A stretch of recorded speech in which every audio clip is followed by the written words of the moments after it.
Good to see you guys. Muser, Ron, Gerard, welcome back. Good to see you again.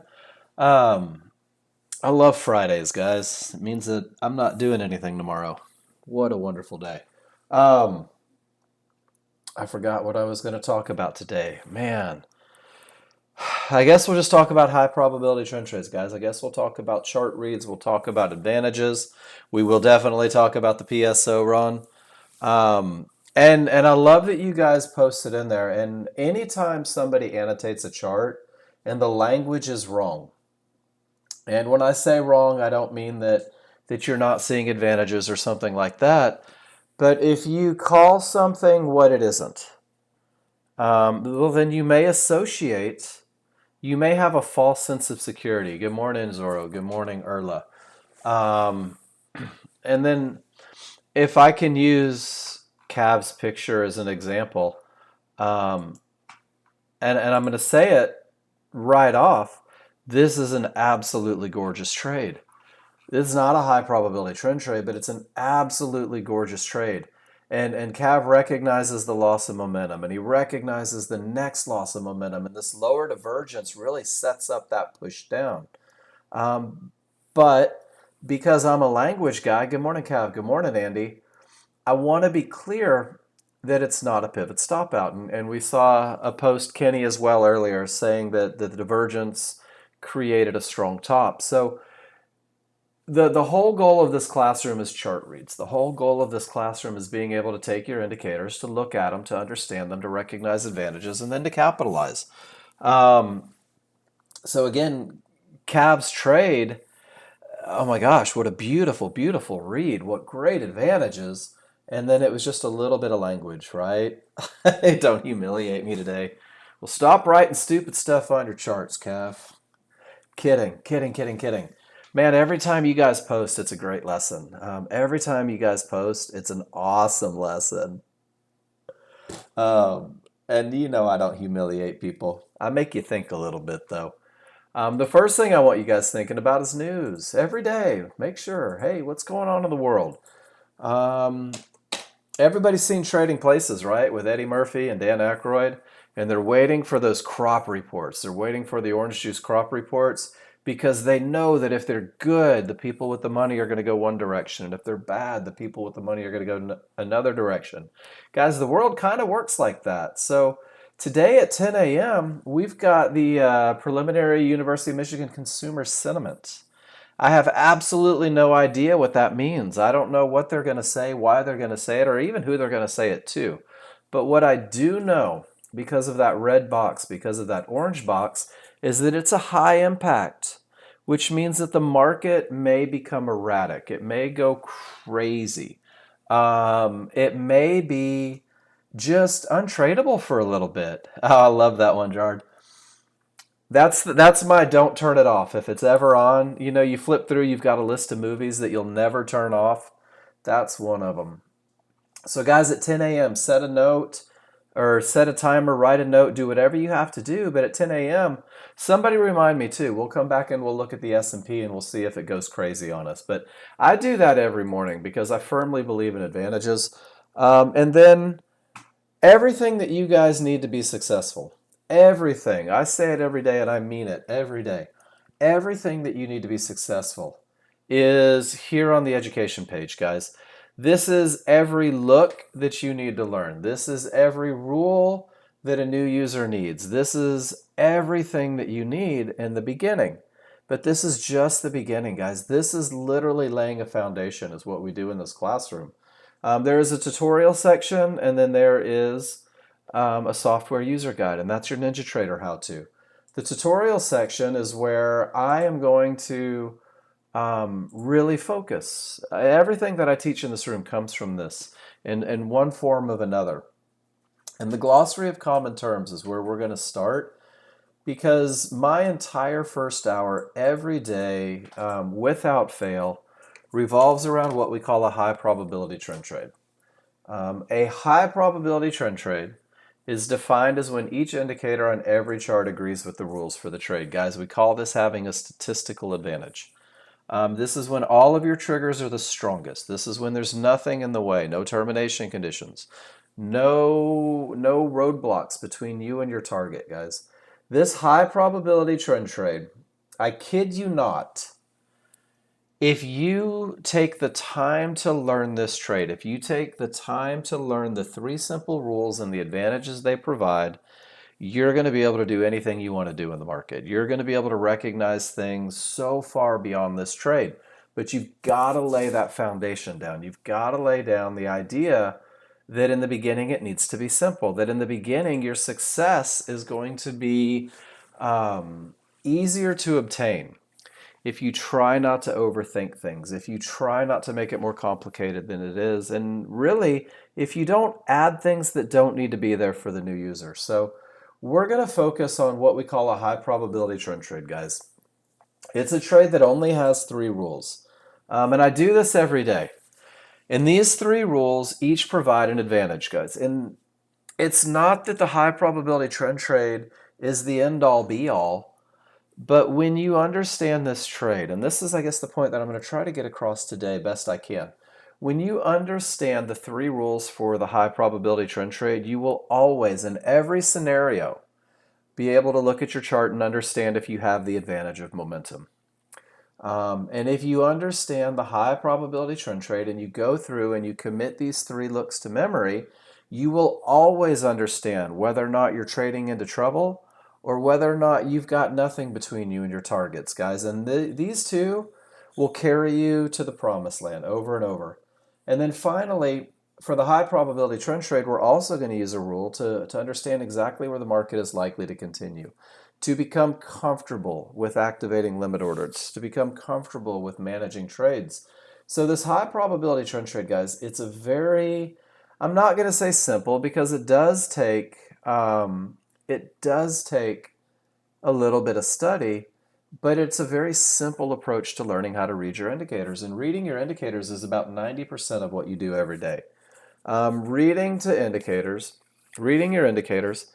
is literally you're just going to sit there and you're going to play a handheld game and you're going to draw, you're going to read a book, and you're going to wait for these advantages to come into play. And the 10% of your day will be capitalizing on these advantages to get you into the market as a brand new user.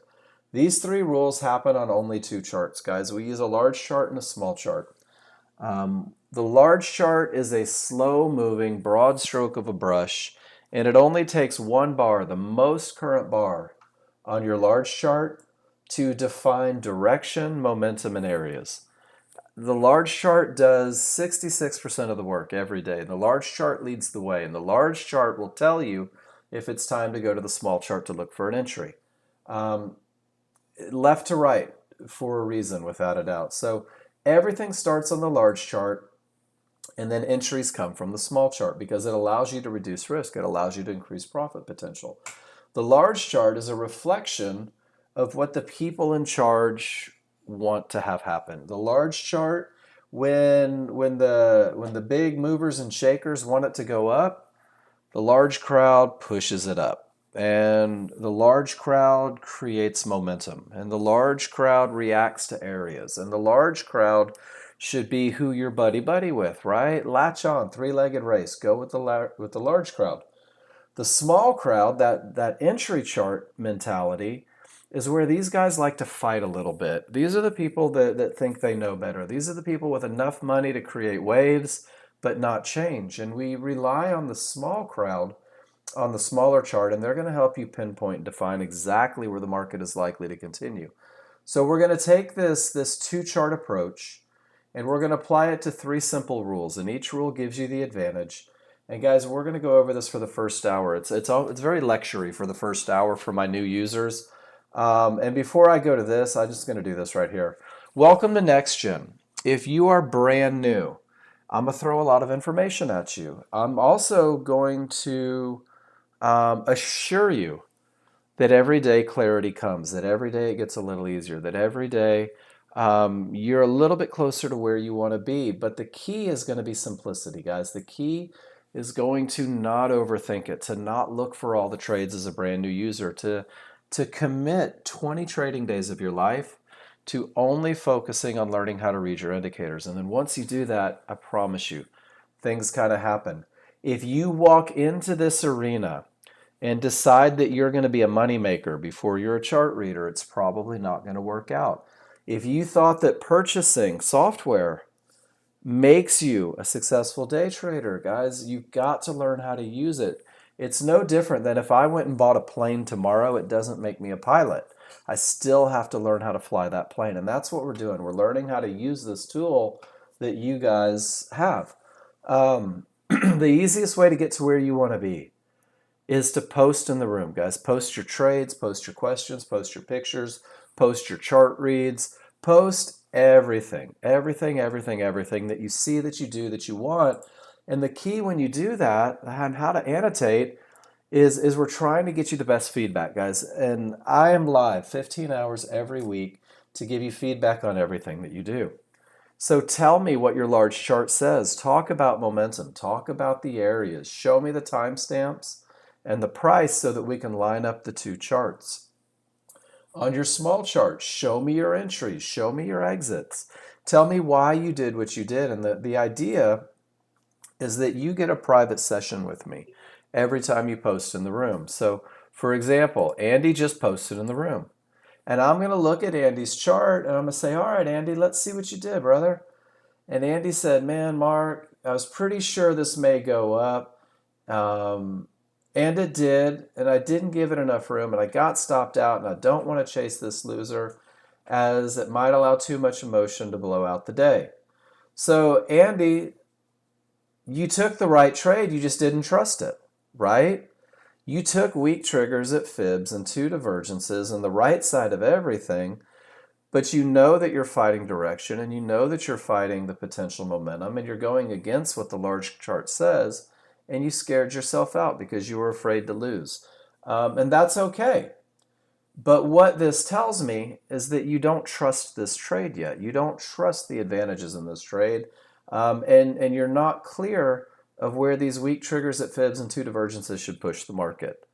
And 18,270.21 is about where that market should have retraced to based on everything that we see here. And guys, when you stray outside, and that's just a little feedback for Andy, when you stray outside of the best and you're still kind of new, it's going to scare the hell out of you. And when it scares you, you're going to move stops arbitrarily. You're going to move targets arbitrarily. You're going to trade with fear and emotion and adrenaline rather than simply having the statistical advantage that the easiest of the easy trade gives you. So you guys are gonna post in the room. You're gonna tell me everything you see. I'm gonna give you feedback on everything that I see. If it's not a high probability trend trade, it doesn't bother me at all. I'm still gonna tell you what I see. If it is a lucky trade, you just pulled one off on the market, I'm going to tell you. So brace yourself. If you just jump in and try to show off, I'm probably going to say, man, I think you're just showing off. Andy, I know that you weren't showing off because I've watched you take these trades. For whatever reason, you took 4 days of winners and you didn't want to have that loser. And once you start focusing on the losers, guys, you create them. So we're going to focus on the advantages. The second thing, brand new users. Yeah, Travis, it happens. It's going to happen. The second thing is use your spreadsheet, guys. Nexgen gave you a spreadsheet. It's part of the software download. I'm going to put mine in the room right now. But your spreadsheet is 4 pages, guys. The first page is your trading journal. You're going to put every trade that you take on simulator, live, whatever into this trade, and you're going to come back and you're going to study it tomorrow, and you're going to ask yourself what worked and what didn't work, and you're going to take the feedback that you get from posting in the room and you're going to drop it into your notes section. So when Andy comes back and looks at this trade tomorrow, Andy's going to say, man, I took my trade, I recognized my trade, this is exactly what I was looking for, but the problem is I jumped in here and I didn't trade from the area, so I didn't know where to put my stop, right? So Andy, I love everything about this trade. I know why you did it, but you just got fearful. You just got fearful. Today it's Mark Douglas for the win. Man, it turns out it's every day Mark Douglas for the win. And we'll talk about that. I'll give you guys some stuff. But Andy, I love your trade. I just think you mismanaged, and that's okay. because you will become better at management from having posted it, from having heard it, from having annotated it, and you'll probably not make that mistake tomorrow. That's one of the reasons I'm on Simulator right now, guys, is I'm working with my brother on some management ideas. I'm working with my brother on a couple entry techniques.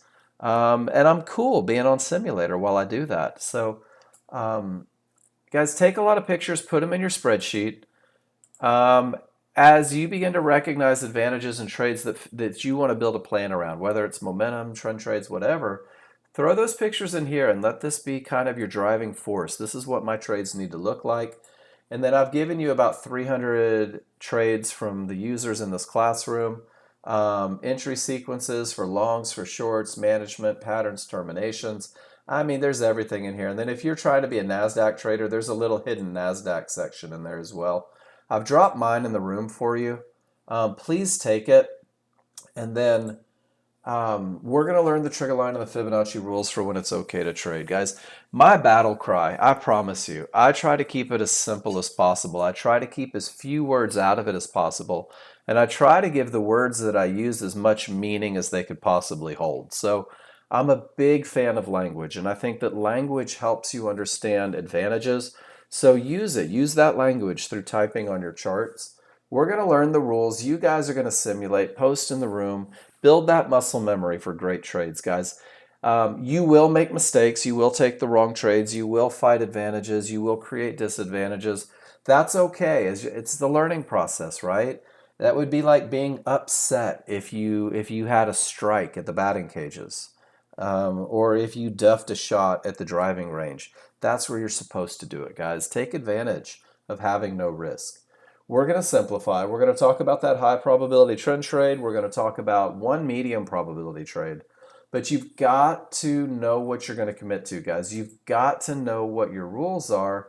And then more importantly is you've got to know what they look like so that you can find them, commit to them, execute, and have that statistical advantage. So we're going to talk about the high probability trend trade. We're going to focus on 3 rules, guys. And the first rule is large chart, and the large chart says that I must have strong trigger lines. So strong trigger lines create the advantage of momentum. It shows you right there in the rules. When I have strong triggers, I have the advantage of momentum. When I have the advantage of momentum, well, I have a market that's likely to continue in the direction of the trend. I have a market that is capable of breaking through those key Fibonacci areas, and the market's doing some stuff that'll even help me cover mistakes that I may make as a new user. So when the background is green on your large chart, everything is going up, and so should your small triggers, the solid lines, and the large triggers, the dashed lines. When there is a separation between the small and the large, and you know what, we're going to draw pictures today. When there is a separation between the small and the large, and the way I really like to describe it, because I do think it paints a picture, I want you to picture scissors. That's it. I want you to picture scissors that have opened, right? You guys see it? It looks like Pac-Man. Let's give it a handle. And when the scissors are open, well, you can cut. You can get some work done. So open scissors, gap between the small and the large, lets me know that the odds are favorable for the market to continue up. Listen to the language. The odds are favorable for the market to continue up. When I have strong triggers to the upside, this is the best of the best time to buy Fibonacci support on a smaller, faster chart.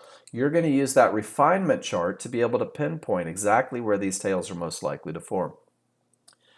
In a downtrend, your background is red. Your small triggers must be red. Your large triggers must be red. They have to be wide and angled in the direction of the trend. Once again, when your scissors open, when that space is created between the two, the odds are favorable for the market to continue down. Odds favorable momentum, guys. It pushes a market. It breaks areas. Odds favorable momentum is the cornerstone for a lot of trades beyond the high probability trend trade. Make sure that you can recognize it, understand it. And then when your scissors close, you can't get work done. You can't cut with closed scissors, right? And this is what we call a weakening of the large triggers. And when you weaken the large triggers, anything can happen up or down, guys. The market may bounce. You might get a deeper retracement. And even with those anything can happen triggers, if you hit a key area, the market is more likely to stop cold at that key area and maybe go the other direction. So let's open up the S&P and let's look at it.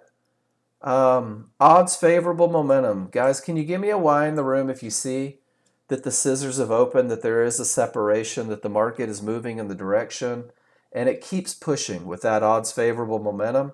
And guys, there's a tail. I want you to get in the habit of backtracking a little bit. When you see that momentum, circle a tail.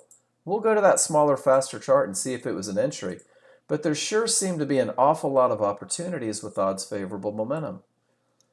And then it begins to slow down, and it does continue up because that's just a strong trending market.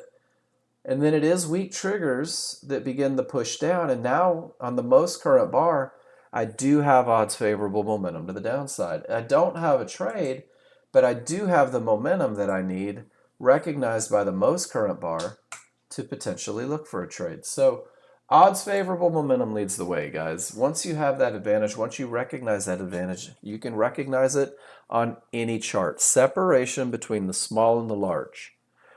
We look for it on the large chart for the high probability trend trade, but you will be able to identify it on a range chart, on a day chart, on a crude chart, on a Tesla chart, on an Apple stock chart. Guys, momentum is momentum is momentum, and there's a very definitive look when you have it. And this is the best of the best for new users. And as those scissors close, trades become more difficult. You'll rely on your chart reading to be able to capitalize. The second rule says don't trade into termination conditions, essentially. Termination, false. When you have no termination conditions, you will have room to your profit targets. And we're just going to call this a clear path. So we're going to couple momentum with the clear path. And termination conditions, large chart, it's lines. That's it. Keep it simple. Lines on a large chart can be problematic. Lines on a large chart can stop the market, but we're going to use the trigger lines to determine whether or not these lines are likely to stop the market, whether they have the potential to break, or whether they're broken, if they're in the rearview mirror and we're not worrying about them anymore, giving us that clear path. So we're going to look for divergence highs and divergence lows. And guys, I'm going to tell you right now, divergence is nothing more than a loss of momentum, and it creates a line on your chart. That's it. These lines are created by a loss of momentum. So keep that in mind when we talk about the recipe for a termination condition. These are created. Price doesn't reach them. We're going to look for yellow one-to-ones, red resistance, blue support, and even mid-bands if the large triggers are a full bar away. We had a great example of that posted in the room earlier that we'll talk about. But the recipe for termination conditions, it's consistent. You have to do two things to make it easy on yourself. The first thing is you have to allow price to reach the area, meaning that your dynamic Renko bars, your price bars, get to the area in question. These areas are where decisions are made by the big people, by the strong people, by the guys that move the market, the ladies that make it move and shake, guys. And when price reaches the area, buyers may buy and sellers may sell and profits might be taken and trades may be entered. And the reality is that if I reach one of these key areas, I don't want to be in the middle of a decision-making process, guys. I am a small fish in a big pond. I want to sidestep, sit on my hands, and do nothing. So if price reaches Fibonacci support, like this picture here, and the triggers remain above, this area is behaving as a termination condition, and my path is no longer clear. And it really is that simple. It doesn't mean that it won't break. It doesn't mean that the market's going to reverse. Whoops, excuse me. It doesn't mean anything more. And let's keep it super simple. If price reaches Fibonacci support and the trigger lines remain above, the only thing that it means is that I have to stop. No more short trades because my path isn't clear. And it really is that simple. Up here, price reached Fibonacci support and the triggers remained above it. So in that moment, at that particular moment in time, I'm not looking for a short trade. And I'm saying to myself, my path isn't clear. And because my path isn't clear, I've lost my advantage. And because I've lost my advantage, my rules aren't met. And if my rules aren't met, I have no business getting into a trade. So price reaches an area, triggers remain above support, below resistance, you've reached a termination condition. When both the small triggers, magenta is the wrong color here, when both the small triggers and the large triggers get below support, support is now broken.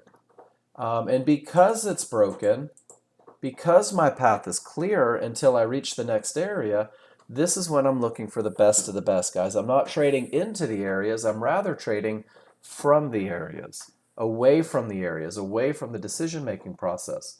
And once support breaks, it behaves as resistance. And if I do have odds favorable momentum, the great thing is I have a very simple recipe to pinpoint exactly where the top of that tail is most likely to form, and that becomes my entry for the high probability trend trade. And what that means, ladies and gentlemen, is that sometimes you have to sit there and do nothing. 90% of your day will be spent waiting for advantages. 90% of your day will be waiting so that you have the best and highest opportunity to make money. This is a brand new user scenario. It's either broken or it's not. If price reaches the area, this case resistance, my trigger lines are below, don't go long into the area. It may create a bounce. There may be a fight. There might be $1 billion worth of sellers waiting to push it down.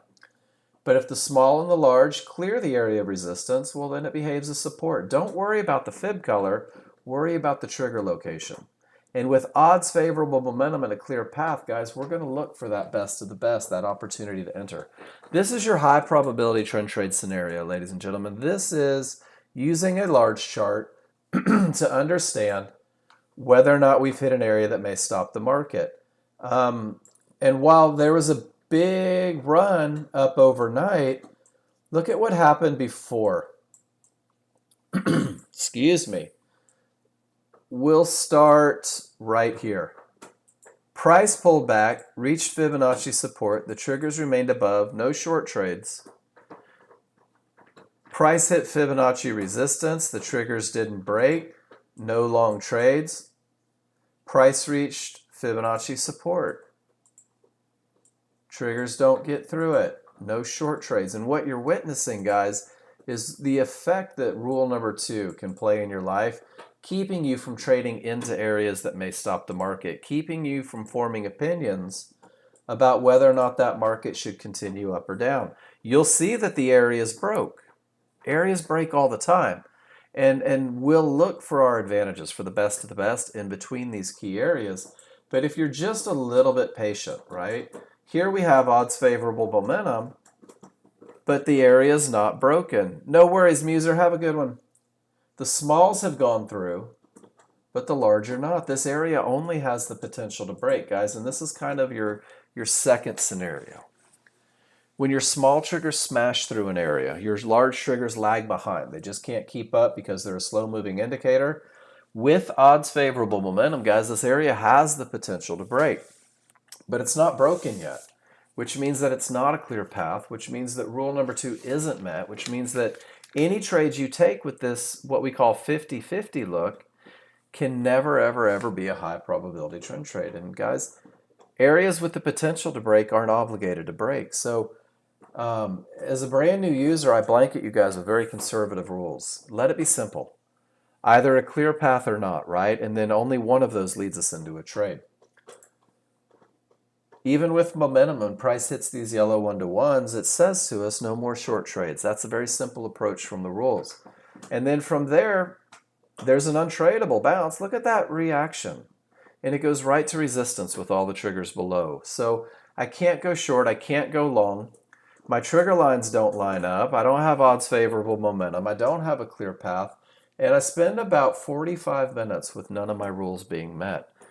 And this is where you have to make a choice, guys. You can form an opinion, and you could try to go long, and you could try to go short, and it looks like you get stopped out about 5 or 6 times, maybe lose a couple $1,000s, blow out your accounts, go kick the dog, be pissed off for the rest of the weekend. Or you sit on your hands and you do nothing. You embrace that 90% rule. And eventually you get momentum and you have a clear path and you pinpoint where that market is most likely to continue. And guys, this is your best of the best. Um, it's a statistical advantage. If you go back and you look at this look and you take 100 pictures of it, this you're likely to see 70 to 80 winners, 70 to 80% winners. So be patient. Insist on the best of the best, guys. Your investment is worth it. So is everybody good with that? Are we comfortable with the idea that if price reaches an area, right? Look at there, support, resistance, support. Oh my gosh, these fibs are amazing. If price reaches an area and the triggers don't break, it's okay to sit on your hands and do nothing. It's all right to say to yourself, man, I don't have the advantage of a clear path. I'm just going to wait a second, because eventually all that momentum cranks one direction or the other. Eventually you get a clear path, and eventually there will be an opportunity. And somebody said once in this room, they were like, man, Mark, what I find is that the less I try to fabricate trades, the easier it is for the correct trades to come to me. The less time I spend looking for what isn't right, the easier it becomes to notice what is right. And it's a very true thing. So can you guys give me a why, especially my new users? If price reaches an area, triggers remain above support, below resistance, it's okay to do nothing. You have permission to do absolutely nothing. Sometimes we don't make it to those key areas, guys. Sometimes we don't hit a fib. Sometimes we don't catch those one-to-ones. Sometimes the divergence high or low is just too far in the distance, but the market seems to reverse anyway. That large chart just seems to turn from the middle of nowhere. This final termination condition will help you identify change that you can't see on the large chart, because it's just kind of a slow-moving train of a chart. So we're going to use divergence, that loss of momentum, meaning that price made it to here, created a pivot, but momentum is lagging behind. Divergence on its own, one divergence, whatever, it's just a loss of momentum. But 3 divergences in the same price range, well, that may terminate a trend. 3 divergences in the same price range with those weak anything can happen triggers is even more powerful. And 3 divergences in the same price range with those weak anything can happen triggers, and that third pivot is higher than the second or lower than the second from a high, this becomes even more powerful. So 3 divergences on its own, guys, watch out, it may reverse the market. If the triggers are weak, it's more likely. If you get that head and shoulders, it's more likely still. But you're going to see this 3 divergences here, 3 divergences there, when that large chart doesn't seem to be giving you the information you need to say, hey, guess what? Even with odds favorable momentum, even with a clear path, don't go long. Your small chart is showing change that's happening, you guys. So that is the only time where the small chart, where I will allow it to tell me that I don't have a clear path. And I want you guys to see this. This was one of the pictures that Paul put in earlier. There's that potential to break. And 3 divergences said, hey, don't do it. We want to push up, right? And even with that clear path, 3 divergences said, hey, we're not going up anymore, Mark. We're going to go down for a little bit. And guys, you see this. When the market is in a struggle, your small chart will help you identify that struggle a little quicker. So we've let the large chart lead the way. I can't stress this enough. We've let the large chart on the most current bar define the direction of the market, because the background is green. Does everybody see? This market is going up. The scissors are open. The smalls are above the large. They're wide. They're angled in the direction of the trend. Rule number 1 has been met, so I have the advantage of momentum. Price has not reached that Fibonacci resistance, and it's cleared. The triggers have cleared the previous. Rule number 2 is met. I have a clear path. My large chart is saying to me with no uncertainty, Mark, go to the small chart. Go to the refinement process. Find where the market is most likely to continue and enter. Remember, the large crowd says that we're going up, and we're going up with some aggression. That small crowd's going to fight us, guys, and they're going to fight that large crowd. So the way we're going to take advantage of that is we're going to use a limit order to buy or sell a pullback in an area inside of favorable large triggers. We're going to use a limit order. Guys, we're going to wait for the market to come to us. We're not going to chase trades. We don't have to. We're better than that. We are going to wait at an area, and the areas can be fibs, mid-bands, yellow one-to-ones. But we want to shoehorn those areas into what we call favorable large triggers.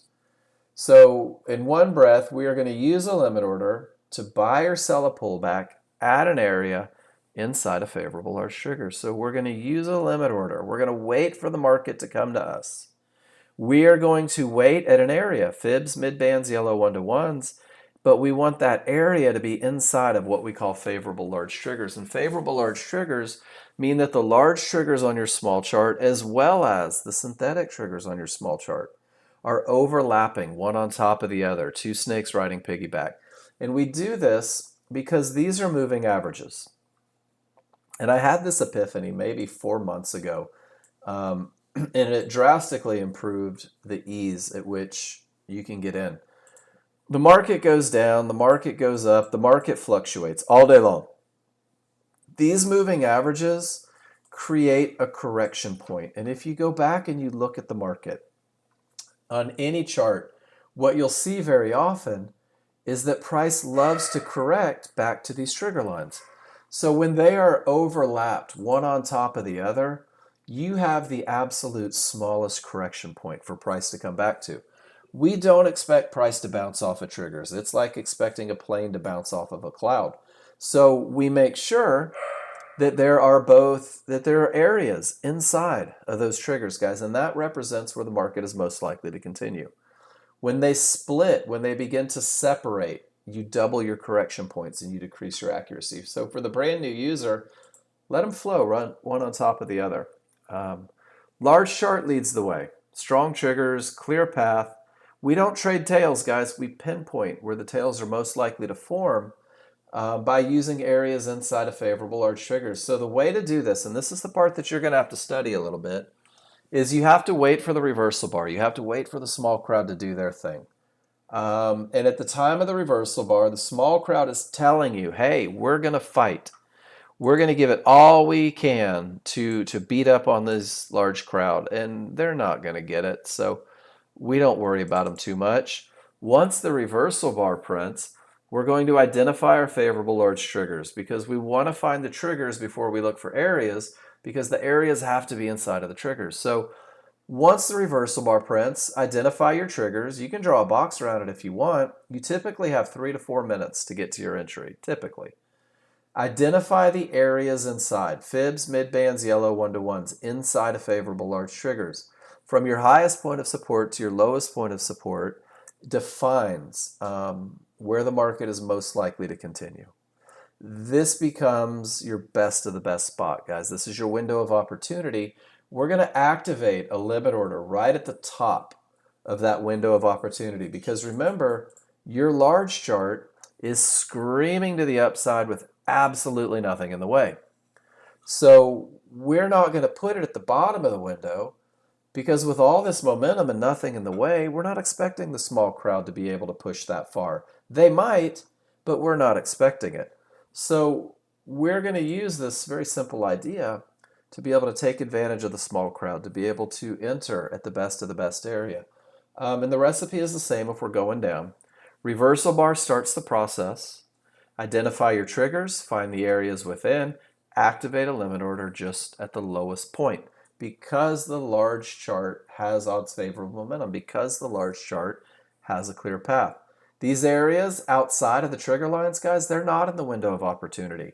They're beyond the correction point. This fib hanging out below those large, below those synthetic, that's not in my window of opportunity because the reality is if the market gets that far, man, I don't want to be in that trade. That is beyond where the market is most likely to continue. My edge is no longer available. My advantage has gone away. So you're going to use this idea of where the market is likely to continue for your initial stop placement. And you're going to be able to identify where the market shouldn't go. It shouldn't go beyond that correction point. So you're going to put your stop 4 or 5 ticks beyond that correction point. And I'm going to tell you right now, guys, and I'm going to say this with the utmost urgency. This is a trade, the high probability trend trade, that typically wins 70 to 80% of the time.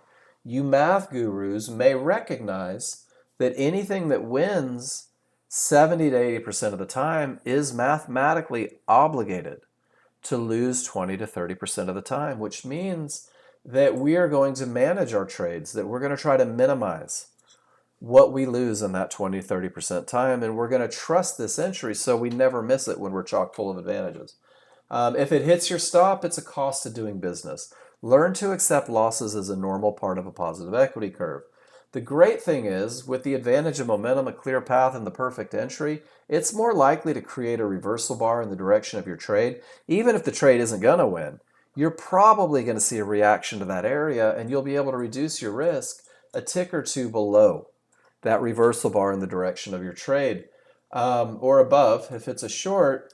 And what this does for the Nexgen user is, even on the trades that don't work, right, 20 to 30% of the time, you're going to have the ability to take the smallest loss ever. And I see you guys giving me 30, 40 tick losses, or I'm sorry, $30, $40 losses because of the precision of the entry. So even if the small crowd had a little extra giddy up, guys, you're in at the mid band and you're out 2 ticks below the reversal bar, and that's $50 out of your account. But these are the trades that I never want to miss, guys. These are the trades that I don't want to pass up, that I want to learn to trust, that I have to build this this trust in, because these are the trades that more often than not take you to the next area, take you to the target zone. Hey, Paul, nice to see you. So I encourage brand new users, for 30 days, focus on your entries. For 30 days, learn how to get into the market where the market is most likely to continue. And most importantly, for 30 days, make your focus be a chart reader. Make your focus be, I want to be able to recognize momentum without hesitation. I want to understand termination conditions without having to do that math equation in my head. I want to understand what the best entries look like. And I want to do this with still pictures, not trying to make it happen in the market. So I created this for you guys. This is the Chart Reading 101. You have to recognize some very basic patterns to become good at this. Momentum, clear path, and an entry area. It's those combinations that create the trade for the new user. This will reinforce lessons, guys. This will speed up the process of becoming a chart reader. And the quicker you're a chart reader, the easier and the faster you're going to get to taking these other trades you see people taking. So take 25 pictures each. Strong triggers, weak triggers, clear path, termination conditions. That 50-50 might break look because you're looking to the future a little bit. And take pictures of 20 perfect long entries, 20 perfect short entries. And what you're doing is you're burning these images into your mind, but you're not just taking pictures. You're annotating your charts with the Ys. So not only are you taking a picture, look at that, man, rule number 2 for the win. Not only are you taking a picture of whatever we're talking about, and we'll do this one right here. Because there are, without even taking a trade, I want you to see how many lessons there are in here. I can take an arrow and I can point it right here and I can say strong triggers, right? And that's cool. Or I could say strong triggers, small above large, space between. And I could add into that advantage of momentum. And I can say rule 1 met. So what did I do? I took a look, just a picture, and I said, this is strong triggers. And it is strong triggers because, and this is the advantage of momentum, and this is the rule that it pertains to. And guys, when you do this, strong triggers gets very difficult to miss. And on that same token, I can say, this is a termination condition.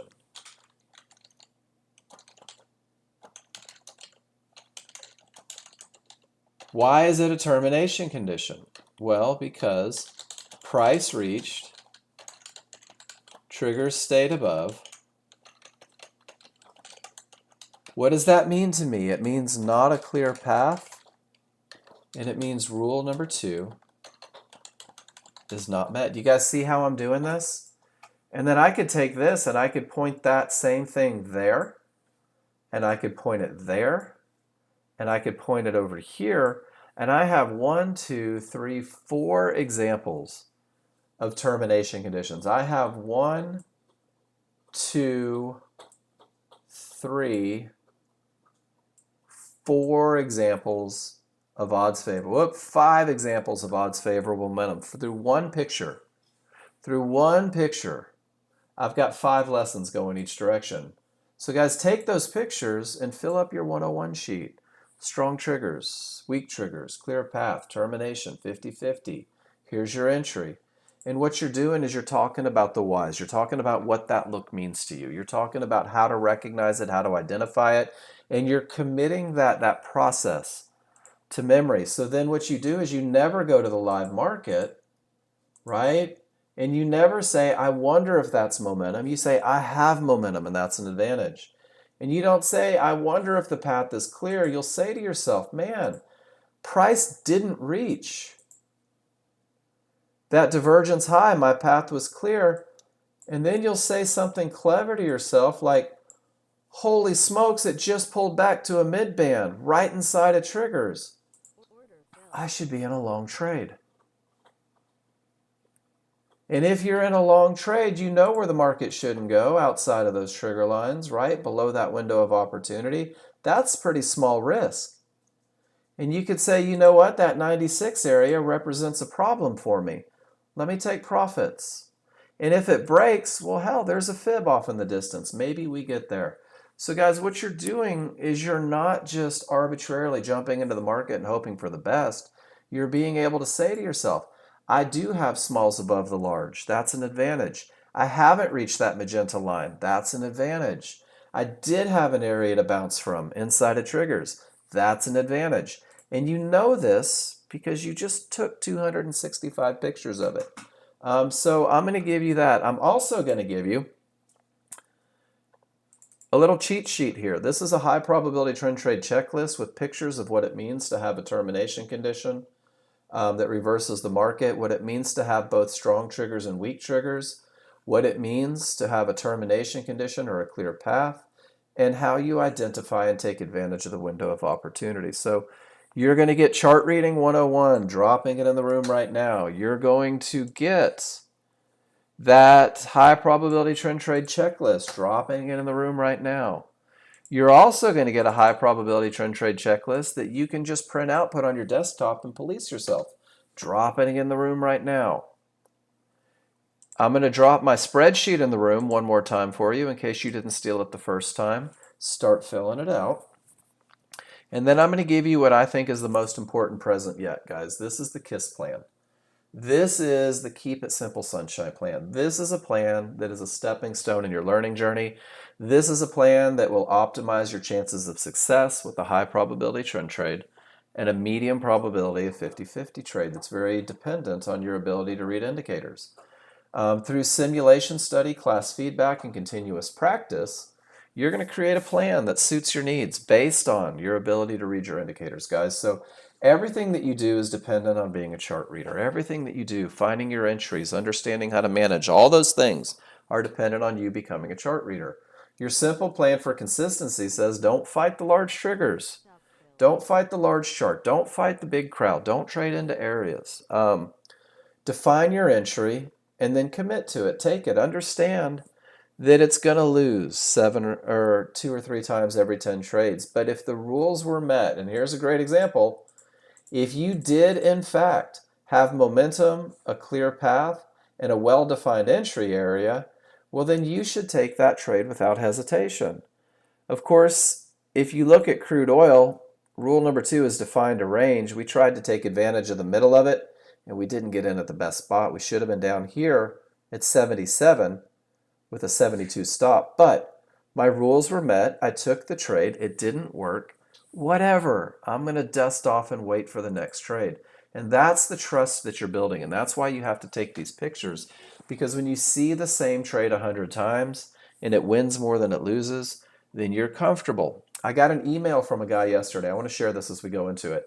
And he said to me, he goes, Mark, I've realized that I get nervous in the live market, that I get nervous and I move my stops, and I take trades that I shouldn't, and I'm so worried about the money. And I replied, and this is a Mark Douglas thing again. Mark Douglas talks about the psychology of trading. And guys, I want you to think about this. I like to type it out so that you can see it visually. Um, let's make this huge. All right, guys, I'm going to flip a coin. Is it going to be heads or tails? If I just flip a coin, we have a 50-50 shot, right? There's no advantage one way or the other. So betting money on that coin flip is gambling. Does that make sense, everybody? You're hoping that it works out, but there is no statistical advantage there. What if I rig that coin and I can guarantee through 100 flips that 70% of the time it will land on heads? We've been manipulated. This is a pattern that's been proven that repeats itself. And we're like 70% of the time it's going to land on heads. Guys, would you ever bet on tails? Would anybody ever bet on tails? If you knew that 7 out of 10 times, $100 a flip. Of course you wouldn't. And what does this do for you? It makes accepting the small losses easy. Does that make sense, everybody? It makes accepting the small losses easy. It makes it easy to say, you know what? I know going into this that I'm not in control. I know going into this that it may lose a few times. I know going into this that I'm not going to win every trade. So if I'm taking a trade and history proves that it wins 70 to 80% of the time, and I accept that and I trust that and I study that and I know that, well then that 20 to 30% of the time couldn't care any less than I do, right? Couldn't care less, because that is going to happen, and it's a normal part. So if I go through my checklist, did I have a termination that reversed the market? Did I have strong triggers? Did I have no termination conditions? Was there an area inside of favorable large triggers? And guys, if I can honestly answer yes to all of those, guess what? This just wasn't my trade to win. But check this out. 1, 2, 3 divergences in the same price range now. Guys, crude's range bound. That one fit the rules. It's done. It's over. I'm cool. No worries at all. So get on board with that. And then once you enter, guys, once you get good at entries, once you trust the entries, you're going to have to manage it. You're going to have to do something with it. So the same way that a very mechanical approach helps you guys get into the market, a very mechanical approach will also help you get out and know where to put your stops. Management for the new user is if-then. Entries for the new user are if-then. If I get in where the market is most likely to continue, then my stop goes where the market shouldn't. 4 or 5 ticks beyond the window of opportunity. Nothing else to do here until the market does what it's going to do. And then if I get a reversal bar in the direction of my trade without getting stopped out, then I'll move my stop 2 ticks above a reversal bar down or 2 ticks below a reversal bar up for a long trade. And I'll do absolutely nothing and let the market do what it's going to do, guys. I'm keeping my opinions out of it, and I'm trying to really squash my fears. But with all the advantages getting into this trade, it's more likely to hit my first target. And my first target for the brand new user is only $100 in the distance. And $100, guys, is an easy way to make money over and over and over and over. And this $100 for the brand new user builds confidence, and it makes you feel good. And you're like, yes, these entries do work. That momentum is outstanding. And then you're going to move your stop to break even, and you're going to say to yourself, I've got nothing to lose. Let's hold for the second target. And your second target is only $200 in the distance. And that $200 win, coupled with the $100 win, puts you in a $300 trade. A $300 trade with every advantage that you could find. A $300 trade with the freaking perfect entry. A $300 trade that if that's the best you could do every day, is a $1,500 week, guys, and a $6,000 month and a $72,000 year, just understanding where to get into the market in its most basic concept. And then your entries will change with a little bit of study. Your trades will change with your ability to read charts. Your management will change as you begin to notice things like odds favorable and a clear path. Well, I can probably hold for bigger moves. I can turn that $300 trade into a $700 trade. Odds favorable, clear path. Well, I don't really have to take $100. Not with everything in my favor. Maybe I'll take 200 on the first contract. So your ability to read charts will completely change the dynamic of your trading. But I want you to focus on being able to read your charts first, because once you're a chart reader, nobody can take that from you, and you'll begin to recognize patterns, you'll begin to recognize advantages, and that is really when things come together for new traders, is once they go, oh my gosh, I keep seeing this. I think I can find a way to take advantage of it. I keep seeing this. I think I can exploit it. So I'm going to share this, and then we're going to take a little break, because I believe in breaks, guys. I believe from walking away from the computer and not just hyper focusing and just waiting and waiting and waiting and grinding. So the key is having a foundation, and this is my lesson for all of you new users, for you guys that want to do everything before you do one thing. You have to build a foundation. You have to become a chart reader, and then from your chart reading, you will find the next level. This isn't anything that I can give you guys. I can tell you what they look like. I can tell you what they mean to you. I can tell you how to go back and study, but what I can't do is force you to do it. So the more you put into it, the more likely you're going to get to where you want to be. But for you new users, guys, I blanket with very conservative rules, and a lot of you get the sad face feeling left out when this happens. We focus on conservative rules. We focus on the recognition of advantages, and I give you a very simple plan to optimize your chances of success. So for the brand new user, for the brand new learning to read charts, guys, all terminations are bad. That's what it sounds like. Trading into a line that may stop the market is the worst thing you could ever do, and I try to warn you guys and keep you from doing it as you're a brand new user, because it's going to rob you of success more often than it isn't. It's going to drain confidence right out of it.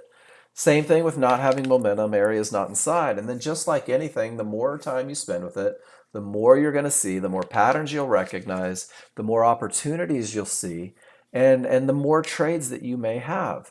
But one of the biggest challenges is when new users see older, more experienced users taking trades that don't fit the rules. It creates confusion, because I get texts all the time.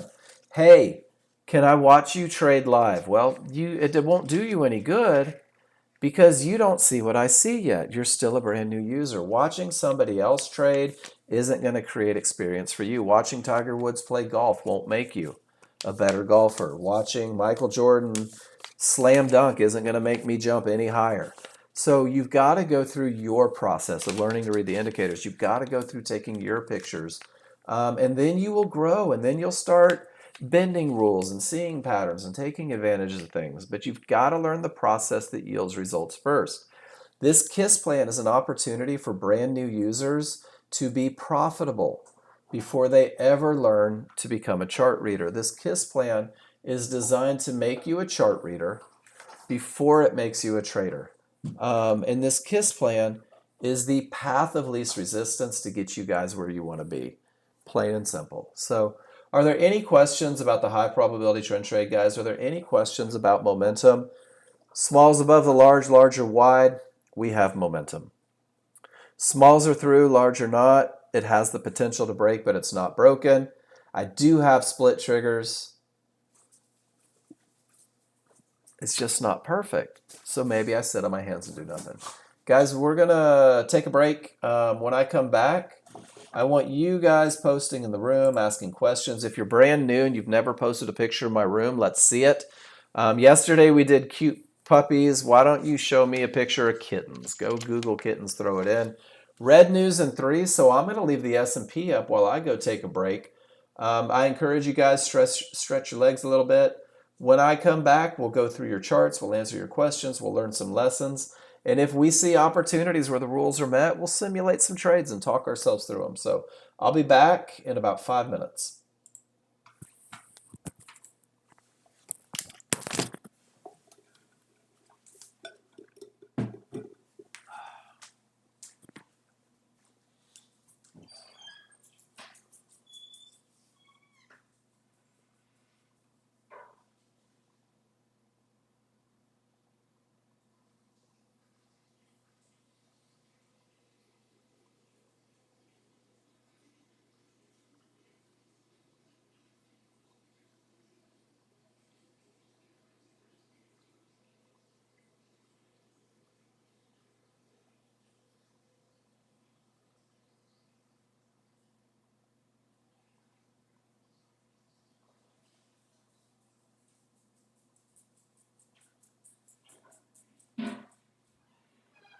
Hello, do you want to go potty? Come on, let's go potty. Can you go outside real quick? Yeah. Do you want to go potty? Yes, you do.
All right, babe, I gotta get back to work. Whoa!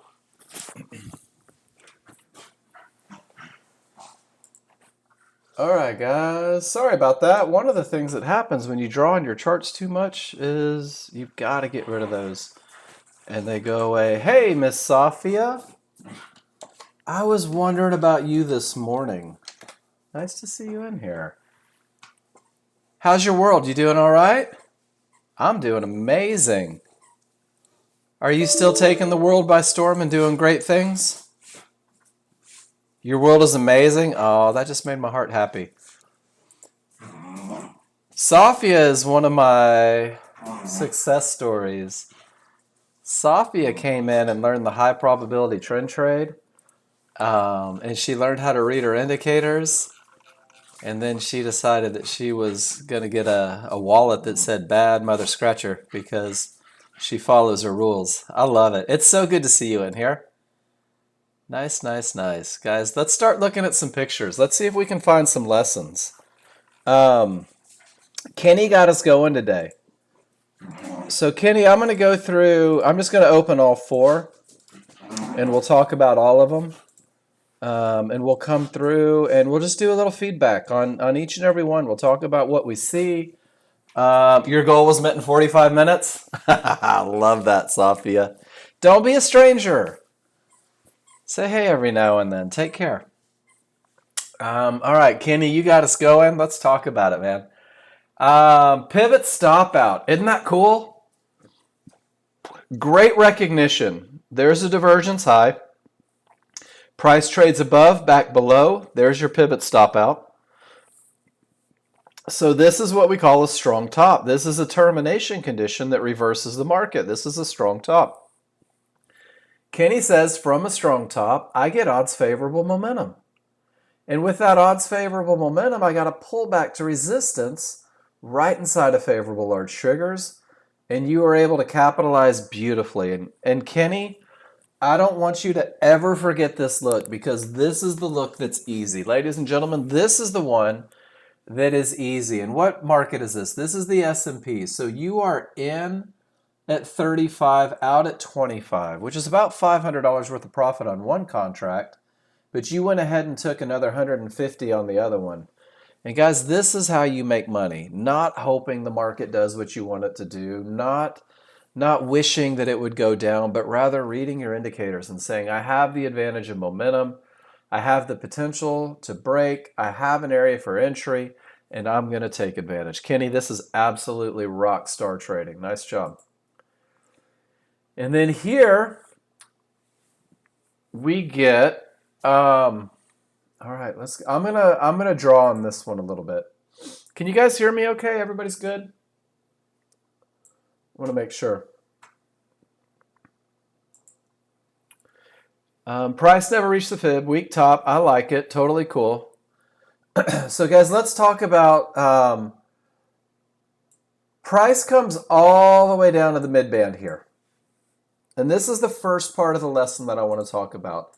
And this is how I'm going to write it out. Price accelerates away from the large triggers and hits the mid band. Are you guys with me so far? You guys can see that white arrow. Everybody sees what's going on. And Kenny, here's a great lesson for you. Let me go back to the section on termination conditions. And one of the cool things, guys, and we talked about this briefly, and I knew that I was going to have this example.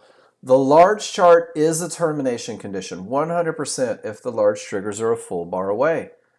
And we call this the gap theory, guys. This is the gap theory because there is a huge gap created between price and the large triggers. So, Kenny, that's the beginning of what got you here. Rule number one was fully in play. Momentum was awesome. Rule number two was not. Rule number two said, hey, Kenny, pump the brakes. You've reached a termination condition. Are you comfortable with me so far? Let's talk about the tiebreaker. I'm a big fan of picking tiebreakers sometimes. So I know that I've got momentum, right? But I know that the path isn't clear. So let's go to the small chart and see what it says. The small chart says I have those big, ugly split triggers. I have two correction points. So even if I didn't believe the gap theory, I have two spaces where that market is likely to continue, which means that there's a lot of indecision. I don't know if it's going to be here. I don't know if it's going to be here. I don't know if the market's going to continue back up to the fibs. I just don't know, right? But because I don't have a clear path, I want this chart to be perfect. If my large chart has a challenge, I'm cool insisting. My small chart is, let's call it 32 flavors of awesome, right? What does that mean? That means strong triggers. That means favorable large triggers. That means very tight, well-defined entry areas. So, Kenny, I like the direction. I love the momentum. You had a problem with the termination condition on this one. The gap theory got you. And man, these split triggers, and it's okay, guys, to insist on the best of the best, because I promise your money is worth it. Your investment is worth it. And then, Kenny, what you'll do later in life, and I'm going to show you exactly how you'll handle this in the next 30 days. That's okay. Is you'll see it hit the mid band, and the first thing you're going to say is, oh, shoot. You might even swear, I don't know. Where are my large triggers? And you'll say, they're a full bar away, but man, I do have momentum and everything is down. Let me let it close the gap before I even think about taking a shot. Let me let it close the gap to that large trigger. And then maybe, if I get a reversal bar in that down direction with that momentum off those synthetic triggers, well, then maybe I'll take a shot at it. Does that make sense, Kenny? So while this shot was ill-fated, maybe up here a reversal bar, there's still an opportunity based on the chart read. So I love this picture, and it's a great lesson on the gap theory. And man, so much so that let's add, oops, hold on. Let's go back and let's add that gap theory picture and finish the thought. With triggers a full bar away, the gap theory says it's likely to close the distance. And then we will pull this off of here. And I'm going to share this link, and I'm going to open up my spreadsheet, and I'm going to go to patterns that repeat themselves.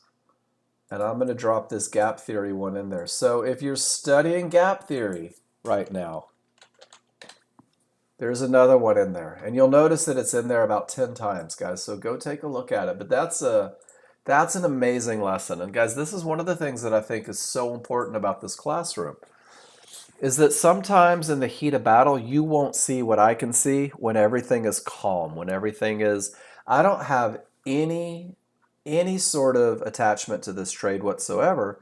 So I can look at it and say, man, this is what I see. This is a challenge. This is maybe a way to correct it. And then we both get to grow from that. So Kenny's going to take this chart and he's going to re-annotate it and he's going to drop it in his spreadsheet and he's going to study it Monday morning and he's not going to get caught in the gap theory again. And he's going to say, you know what? When a termination reverses the market, look at this momentum and clear path. And Kenny doesn't say, man, triggers aren't where the market should bounce. Areas inside of triggers are where the market should bounce. And Kenny, this is the one where if I were in a position where I was trying to learn the high probability trend trade, where I was trying to determine a trade that I never, ever, ever want to miss, that is the picture that I would drop in here. And I would put your link to it. And I would say, never, ever miss this short. And go burn that one into just the analogs of your brain. This is the easy one. And it went right to trouble, didn't it? Right from your entry, right to trouble. Absolutely beautiful trade, Kenny. And then we're going to do this one too. And this is where we're going to open up the door for the lesson on strong tops and bottoms, guys. This is a pivot, and it does reverse the market, right, Kenny? Everybody sees it. Does everyone? I'm going to go through. I've got this thing that I'm working on where I'm taking one individual concept and I'm trying to turn it into a small lesson. So we're going to do strong tops and bottoms for the new user real quick, guys. When you're learning termination conditions, the recipe's always been an easy one. It's price reaches the area, where are my triggers, right? If they're above support, below resistance, you have an area that's likely to stop the market. Termination conditions are where decisions are being made by the people who control the market, guys. They might be getting in, out, stuff like that. So when we're looking for strong tops or bottoms, the first step is identify a termination condition where price reaches an area and the triggers remain below in this case. This is a termination condition, 100%. And then what's mandatory is a reversal from that no triggers through termination condition. What's mandatory is that first it's a termination condition and then it becomes a reversal. Then it becomes that reversal making it a strong top or bottom. So if we backtrack just a little bit and we look at your picture, Kenny, what happens is you do get a loss of momentum. Does everybody remember when we talked about divergence that price creates this line? Price doesn't reach this line. So this is not a termination condition. This is nothing more than a loss of momentum from a low. Is everybody okay with that? Everybody's comfortable with that idea? Divergence on its own is not a termination condition. Divergence on its own is nothing more than a visual slowdown of the market. So we could never call this a strong bottom, Kenny. What does that mean? So one of the things your chart reads do for you is they create expectations. Awesome. I love light bulb moments. So the only reason that I say this is not a strong bottom is because we have to create expectations based on our chart reads. So watch this. If I have a pivot with divergence that is not from an area or a termination condition, my expectation is that the mid-band is my first trouble spot. That's all. That's all I'm saying, Kenny, is that with this look here, this is my first trouble spot. Does that make sense? And it even lines up with a bunch of fibs. So I create an expectation because of this look of where the market is most likely to go. That's a chart read.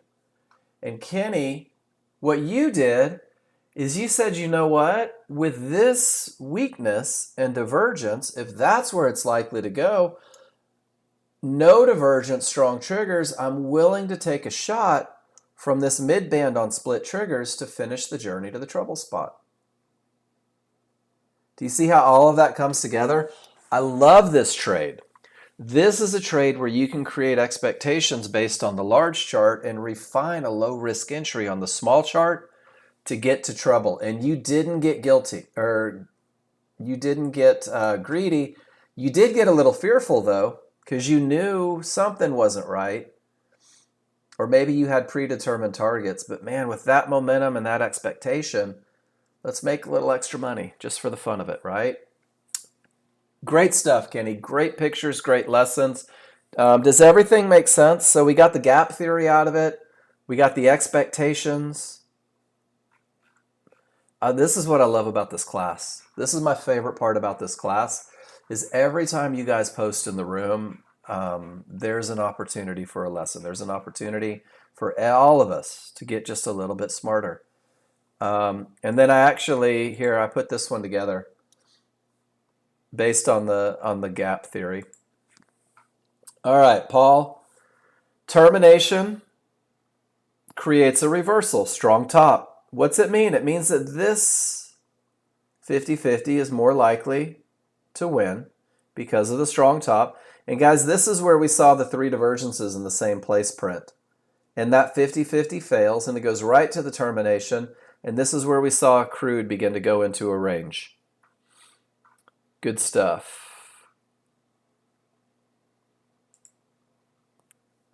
And there it is, just continuing in the range. And Paul's like, oh, just give me my rules, Matt, please.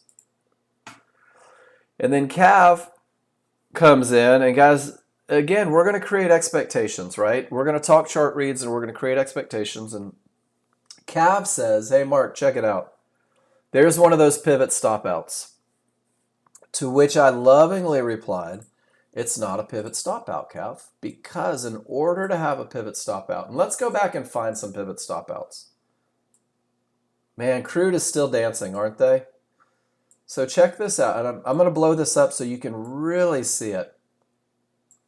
This divergence is not a termination condition. Is everybody comfortable with that? It's just a loss of momentum in the market. It's a pivot. Whoops. It's a pivot where price where momentum didn't follow price. That's all it is. It's not a strong top. It's nothing more than a loss of momentum, and it's important that you understand that. When price reaches a divergence high line, that divergence high line behaves as a termination condition if the triggers don't break. Is everybody with me so far? just a loss of momentum. If price reaches that loss of momentum, well, then it's just a termination condition. That's all it is. It's nothing more. It's just a termination condition. Pivot stop outs are created. Let me come down. And it has nothing to do with fibs, and it has nothing to do with triggers.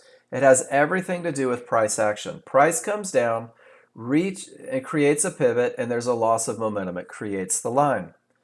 When price reaches the line, it becomes a termination condition if the triggers remain above. If price goes below that line and back above, now it's a pivot stop out.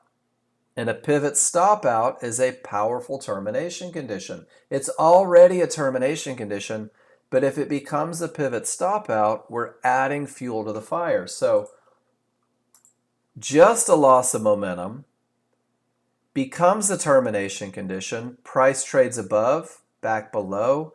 Now it's a pivot stop out. A pivot stop out is a very powerful termination condition. And when it coincides with Fibonacci resistance or support, it becomes more powerful still. So here's your trick question for the day, ladies and gentlemen. Here's our pivot with a loss of momentum. Is this a pivot stop out?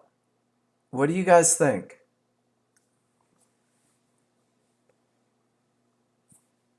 Does anybody have a guess? Is everybody just thinking, shut up, Mark, and get on with the lessons? It's not a pivot stop out. Perfect, guys. Because price didn't exceed it and come back below. That's what creates the pivot stop out. So that is the first lesson on pivot stop outs, what they are not. The second lesson is what Cav recognized in his trade, but didn't tell us, is that if I do have a divergence high, that lets me know that there was a loss of momentum. If I get another divergence and it's lower than the previous, guys, this is an indication that not only could the buyers not push up to the same level, but they had their momentum stolen again. And when you see these patterns of lower divergences or higher divergences from highs and lows, where's Cav's picture? This increases the likelihood that the market will push down. So Cav, not a pivot stop out, but that second lower divergence coupled with this momentum created an awesome opportunity for Cav to take a quick little advantage momentum run down to a fib. So the trade is beautiful. The read is amazing, but the language is always important to me, guys. So not a pivot stop out, but a second lower divergence creates that expectation of more push down. So I hope that makes sense to you guys, especially you guys working on the pivot stop outs right now. Why are pivot stop outs important? Well, just because they're termination conditions that are super powerful. Andy, you wanted this one, but divergence printed on a 50-50. Fair enough. The KISS plan says if divergence prints on a 50-50, don't take it, right? Andy, are you with me in here?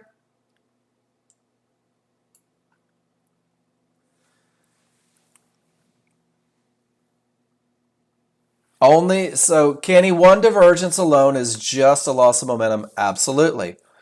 When price reaches it again, does it act as a strong top? No. No, no, no. Kenny, why doesn't it behave as a strong top when price reaches it? Let's go through it one more time. Hold on. I got you guys. I love these questions. You guys make me happy when you ask things.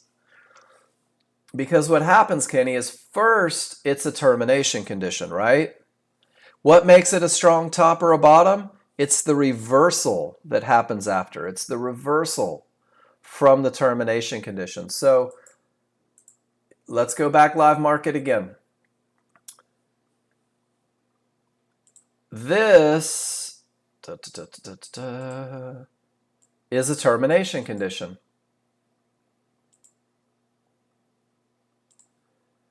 This, where the large triggers go from green to red, is where it becomes a strong top.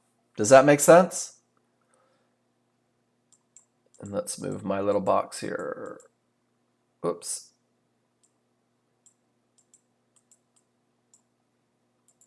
It's probably just easier to draw it. This is a termination condition. When it reverses the market, it becomes a strong bottom. This is not a termination condition. It's just a loss of momentum. So even though it reversed the market, we don't call it a strong top. Just let it be simple like that. And then there's calves look right there. That second lower divergence lets us know that it's more likely to push down. And off of that second lower divergence, there was very definitive odds favorable momentum, and it pulled right back to a mid-band right inside of the triggers before we reach trouble. Guys, that's your trade. I hope some of you guys caught it. So Andy, are you in here, Andy, or did you run away? I know that you stopped trading. Guys, I want you to see something. With odds favorable momentum, these one-to-ones had the potential to break. And then because they had the potential to break, Andy says, man, I'm not taking it with divergence. That loss of momentum, it doesn't fit my KISS plan. But I would ask, why not take the one without the divergence, guys? So one of the things you're doing is you're learning your rules so intently that you never miss an opportunity. Because when you miss the best opportunity, the opportunities that follow after typically create extra challenges. So that was your entry, Andy, right here at 842. This was after you missed it, you were hoping that they would get you back to it. And so guys, don't miss the best of the best. And it takes a while. It takes repetition. It takes study. It takes practice. But eventually, you'll get to the point to where you never miss these. You will have seen them so many times that you'll understand it. And then Paul says, I need a class on measuring the gap. Well, Paul, I don't know that measuring the gap is such a problem as 50-50s with divergence and split triggers. Wouldn't you agree? If this chart's not good, but let's go through. How do we measure the gap? Let's see if we have a live example real quick. We don't. So here's your lesson. This is what we call a reversal bar marker. Is everybody okay with the reversal bar marker? This is nothing more than the price where this bar becomes an up bar. And if we go to the glossary of common terms, the reversal bar marker is a line and a price at which new bars in the opposite direction print. Paul, are you comfortable with the reversal bar marker? So at 52.53, this becomes an up bar. So when I'm talking about the gap theory, when I'm trying to measure that, gosh, I could never do it visually. There's no way. I'm not that good, guys. I'll admit it. I can't do it. But what I can do, and let me find a picture of it. So for example, if price accelerates away and hits these fibs, Paul, I'm going to use that reversal bar marker to gauge the distance. If from the top of the bar up here where I'm reaching problems, if my large triggers are below that reversal bar marker, well then I've got a full bar at least. So if I hit a mid-band and the triggers are below the reversal bar marker, I've got a full bar. If I've got another picture. If when I hit this area, these triggers had to be above the reversal bar marker because there's the price at which I got the up bar. So I use that reversal bar marker to help me gauge, Paul. Obviously, this isn't happening live where I have an instance where the gap theory is in play. But when I hit the mid-band here, it was close, but probably not exact. You know, so a tick or two off, but that'll help you. That'll help you a lot. Use that reversal bar marker to determine whether or not your triggers are a full bar away or not. And then Penyeski says, I have the best momentum ever. I am into a termination condition, and this is what I love to see, guys. This is chart reading. You're welcome, Paul. Paul says, I know that this line represents a problem for me. I know that this isn't the best of the best. I know that I've sacrificed the advantage of a clear path. And this is what gets new users. They're like, well, how come I can't trade into termination conditions? You can if you want. But what Paul did is Paul said, all right, let me weigh this out. I am into a termination condition. And Paul, if I'm putting words in your mouth, tell me. But I have odds favorable momentum. I am into a termination condition. But I don't have divergence. I am into a termination condition. But I have one line inside of favorable large triggers where this market is most likely to continue. And I don't know how you got in right there. Oh, yeah, I do. And Paul said, you know what? I've got a high volume area on another chart that has odds favorable momentum. I'm going to try and snipe a little entry here, knowing full well that it's in trouble, knowing that I need to take quick profits, knowing that I need to get to break even, and I'll use multiple charts to get me where I needed to be. Nice job. Great trade. Beautiful trade. That's chart reading. That's taking what you know and being able to take advantage of some patterns that you recognize. 50-50 and those split triggers, right? Big gap back to the large triggers. Paul, I like seeing that. Nice job. Big gap back to the triggers. Paul says, you know what? That's not my best look to hope that an area breaks. I choose not to trade. One of the hardest things you'll ever do, guys, is choose not to trade when your rules aren't met.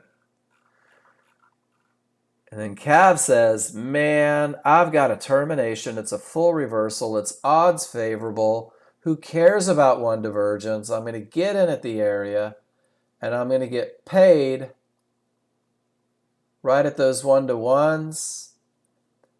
And well over $1,000 on the day, Cav. Great trading, man. I got to tell you. Guys, I get excited when I see you do well. I get excited when you guys move forward. I get excited when I see you guys battle some of those trading demons that everybody has and really just whip their asses through consistency. It makes my day every time. So I can't thank you guys enough for sharing with me. All right, Gerard, I'm going to start before I ever look at your chart. I'm going to start by saying I have zero doubts in my mind that you're going to get to where you want to be because you're posting in this room and you're asking for feedback. And no matter what this chart says, I haven't even looked at it yet, you're on the path to success, my friend. So let's see what we have. Small triggers are above and far apart from the large. We know that that's momentum. The wick down, lower large. So where did that wick line up? At 79? 78.90? I want you to see where that wick came through. Gerard, do you see how it pulled right back to support inside of favorable large triggers? The wick pulled right back to support inside of favorable large triggers. Awesome. So awesome. So momentum. There was red resistance overhead. Great spot to take profits, 100%, right? And then this is not a termination condition. This is a loss of momentum, Gerard. This pivot here is nothing more than a loss of momentum in the middle of nowhere. Does that make sense? Did you catch those lessons earlier? And we don't even know about this until like the third bar in. So in hindsight, you're like, oh, it's perfect termination. Negative 129 is a byproduct of the calculations that are running behind the scenes. It has zero bearing, and I mean zero bearing on anything at all. When your chart runs these calculations in the back, you'll see these different retracement numbers, these different things. And it just means that divergence is true. That's all it means. It means that the rules were met to say that there was a loss of momentum, and it helps you identify it. But this is not a termination condition. But when you got up there, you did have a fib on your small chart. No, that's 40, so that's all the way down here. When you get up here, I don't know, I can't see it on your small chart, but there may have been a couple divergences and coupled with the slowdown that said no more long trades. But what you did is you just traded from point A to point B, and that's the easy one, Gerard. And that's the ones that you should be focused on. But this divergence high doesn't become a termination condition until it turns into a pivot stop out. Does that make sense? Great read. Going with the momentum, man. Understanding. Do you understand? Let me ask real quick. You know that the tail isn't the entry, right? That it is the area inside of favorable large triggers? I just want to make sure that you're clear on that part. You recognize them after the fact because they're a great study tool, but we're looking for that entry inside of the trigger. Okay, I just want to make sure. I had somebody once, they're like, man, every time I try to trade these tails, the market's all the way up here. And I was like, oh my gosh, I owe you a lesson on entries. So good stuff. All right, Paul says, to hell with your trade range on crude oil. I had a lower divergence. I have momentum. I haven't reached an area, and it pulled back to resistance inside of favorable large triggers. And guys, I said this when we look back. I said, that was your short. I hope somebody took it. Paul has the repetition and the experience. He didn't hesitate. And if I'm not mistaken, that bad boy kind of crushed it to the downside, didn't it? Nice trade, Paul. Very nice trade. All right, Cav, let's see what you got, my friend. Cav says termination.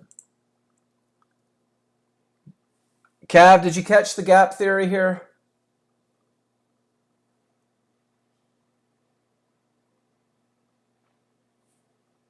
That would be the only lesson. See how far away your large triggers are? Flat. Because of the termination, I know why you took a shot at it.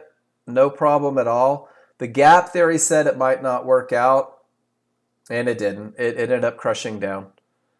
That would have been a red flag for me.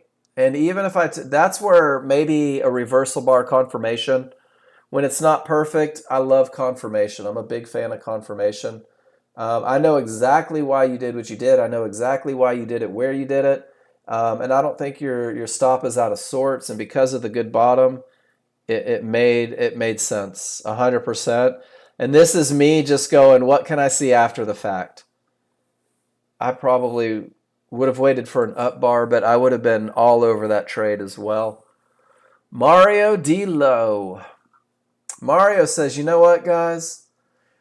When I have a metric crap ton of momentum coming from a weak trigger divergence, I know that the midband is my first spot. So I'll ride that momentum, and if it doesn't blink, I'll keep riding that momentum until it blinks. I like that. That's a great way.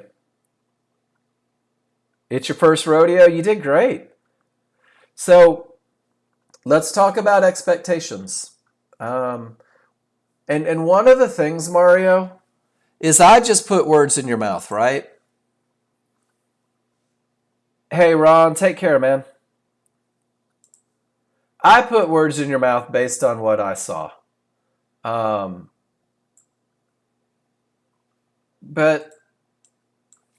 I'm going to do this. Mario, are you asking for feedback? Or are you just saying, and forgive me if this sounds harsh, hey guys, look at me. Look what I did. Look at the money that I'm up. Because what you didn't do is you didn't show me any of these over here. This is your first post. But I see 1, 2, 3, 4, 5. I see 6, 7 different arrows back here. But if you really want feedback, guys, and I go through this, not to pick on Mario. If you really want feedback, you got to tell me why you did what you did. You got to tell me why. It doesn't matter to me if you make money or not, because none of it goes to my bank account, Mario. Are you making money that you can consistently make? Are you taking trades with advantages? Are you doing things in a way that if you do the same thing tomorrow, you have a better chance of winning than losing? Which is why I encourage you guys, annotate. Odds favorable, momentum, clear path, you got paid. Odds favorable, momentum, clear path, you got paid, right? Why didn't you exit? It fibs from a bad bottom because of the momentum. No worries. Are you using capture or are you using snag it? Let's annotate one together. Capture, cool. So let's do it. And Mario, the only reason that I get all nitpicky on this is because I believe and I've seen that the most successful traders know exactly why they do what they do. That the most successful traders don't guess, don't hope, don't wish, don't want. What they do is they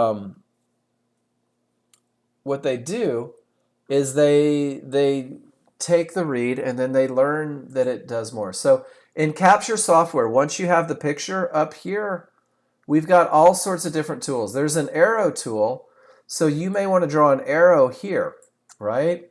And then there's a shape tool. And I see that you got a shape there, right? You did an arrow here. So you've got the shape tool. Maybe you identify problems. But the call out button, it's click and drag. So left click and drag. And this is how I would annotate the chart. I would say weak triggers with divergence. This is like the second or third time we've seen this pattern today. Give me the expectation of a mid-band as first problem spot. When I get there, I'll read my indicators. That's the first thing. So what I'm doing is I'm saying, all right, here's my read, and I'm creating an expectation based on that read. And then over here, I'm saying, because of my expectation of the midband and the momentum on both charts, I enter long. And I'm not sure why you entered where you did. I don't know if you had an epiphany that said, I better be in this trade. Maybe when you clear trouble is a better entry, right? Maybe we could take another 17 ticks out of that by jumping in once we clear trouble, when we have this momentum. Oh, that's when you woke up. Right on. That suggests otherwise. And then we talk about why did you exit where you exited, right? So what you're doing is you're creating, this is what I saw, this is what it meant to me, this is why I entered, and this is where and why I exited. And all it does, and everything that it does here is, and this is for everybody in the back row, annotation lets you know why. Knowing why makes it repeatable, makes it testable, makes it so you can prove that you can take this setup 100 times and win more than you lose. Mario, I don't have any rules for this trade, so I can't tell you where the best spot would be. I can tell you that right here is where divergence was true with weak triggers, and that is right around 69.5, right at a midband. If I look at the chart, the midband is my only problem. That's the only problem that I have anywhere between me and the large chart resistance and midband. So my thought process is when I get past that midband with odds favorable momentum, I'm in. Right? And then I'm probably out right here because that's my trouble spot. Does that make sense? And I'm not knocking that. I love the trade, dude. I love the trade. But my job in this room is to make sure that you guys can repeat things over and over. That you're not arbitrarily getting in, getting out of the market, that you're saying to yourself, I see these advantages. I understand this expectation. This is what I'm going to do every day so that I can get paid. And this is very similar, right? So there's a termination. There's your small triggers down, right? Everything says down, but you're like, man, that's probably not a high probability trend trade. I'm just not sure about it yet. So you let it get to the other side of trouble. Does that sound about right? I let it get to the other side of trouble. Well, you traded right into it, and then I got out at the next trouble. Perfect. And what you're going to realize is that when you have a termination that screams these small triggers down, Nexgen started teaching a trade in 2004, Mario. Let me show you what it looks like. That's not it. Hold on. In 2004, Nexgen had a plan that said, if a termination rolls the small triggers, I'm going to sell a pullback to the small triggers. And then this is where we can take your picture and create a lesson out of it. This pullback to the small triggers after the termination, Mario, is where this price smacked into the large triggers on the small chart. And yep, Cav, you took this one beautifully yesterday. So what you did, Mario, by posting in the room is not only did you say, hell yeah, this is a great trade, look how I took it, but now we just got a lesson that says when a termination and the small triggers roll, you can look for an opportunity right off those small triggers, and it typically looks like this on the smaller, faster chart. So maybe you won't be nervous taking that little snapback because of that setup. Does that make sense? So what we did is we just put another arrow in the quiver for you. I love this trade. This is one of my favorite trades, guys, and it has been a pattern that's been repeating itself for the last 20 plus years. But you got to have those fibs. And then Paul got in, got out, got paid. And then now he has a 50-50 with one divergence. And Paul says, with a loss of momentum and not a perfect setup, I'll get in at the top of the window. Divergence is a loss of momentum, and it may create a deeper retracement. And I love how you did that. Divergence makes you enter where in the window? It's not perfect here, guys. When do we get in at the bottom of the window? We get in at the bottom of the window when the large chart is perfect. The large chart is not. The small chart is not. Paul says, you know what? I'm in at the top or I'm not in at all. Paul, you are like so good on your entries. All right, Kenny, termination, full reversal, odds favorable, pull back to resistance inside of favorable large triggers. And you said 3 previous divergences, so you canceled it. Would have been a big winner. No, not perfect because of the 50-50, David B. Perfect means odds favorable and a clear path, right? That's the best of the best. Odds favorable and a clear path. The second I'm hoping an area breaks, this chart is no longer perfect. The second divergence prints, when this chart isn't perfect, it creates even less likelihood, right? Paul says, I'll give it a couple ticks. I'll give it a couple ticks. But I'm not going to jump in at the bottom of the window with a loss of momentum when I'm hoping an area breaks. I'm going to keep my risk low on this trade because I know that it's less likely to win. Guys, that is accepting your advantages and understanding them. Cav, great job, great week. Enjoy your weekend, man. Go swing some golf clubs. If you guys aren't under snow up there, I don't even know. Stay in class for a while? Cool. Because we're about to do great lessons on divergences on the small chart. Thanks, Kenny. All right, so Kenny, let's talk about, guys, when was support broken? When the small and the large got below, right? Does everyone remember that from termination conditions? So watch this. When my small and large get below that divergence line is out of the equation. When my small and large get below that divergence line is out of the equation. When my small and large get below this divergence line, that divergence line is out of the equation. So Kenny, great recognition of divergences. Awesome job believing that you were sticking to your rules and not taking that trade. But do you see how that, because of the rules of termination conditions, that's your first divergence? Does that make sense? This one took me a long time to come to grips with. But when I'm talking about those divergences on the small chart, I'm going to use the same recipe, Kenny. Small and large break it. It's rear view mirror for me. So what you really had was the perfect trade, and the opportunity for one more lesson to make sure you don't miss it next time. Great setup. And you had it dead to rights, man. You knew exactly where it was. We just needed to have that conversation so you're not worried about catching it next time. Good job. All right, Rob, let's see what you got, brother. Clear path and momentum on 13.2, no divergence on the 5.1. Where are we talking about?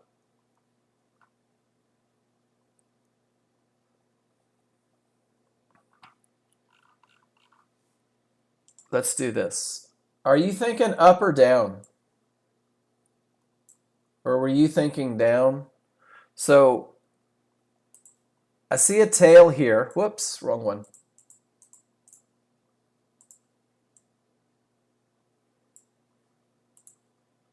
And it's a 50-50, but man, that is the best momentum ever. 100%. Beautiful, beautiful, beautiful.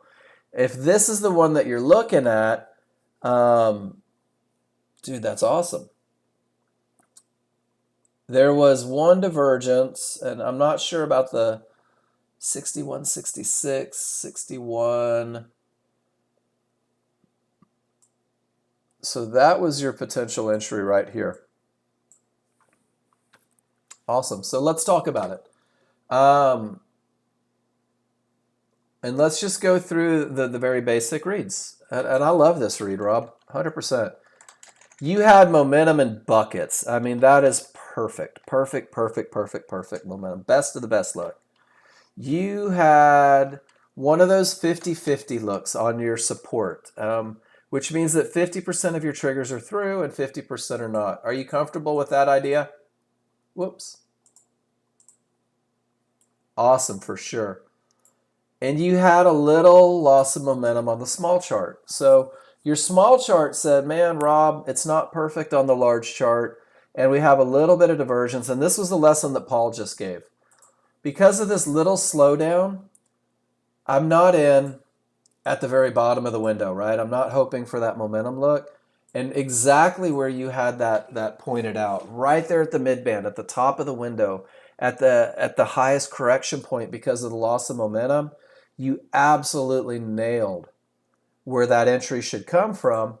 And I'm not sure what the soybean prices are, but do you see how you also knew exactly where you were headed? You nailed it. Perfect. Oh, corn. Corn. I remember that we built this chart. I couldn't remember if it was soybean or corn. I love it.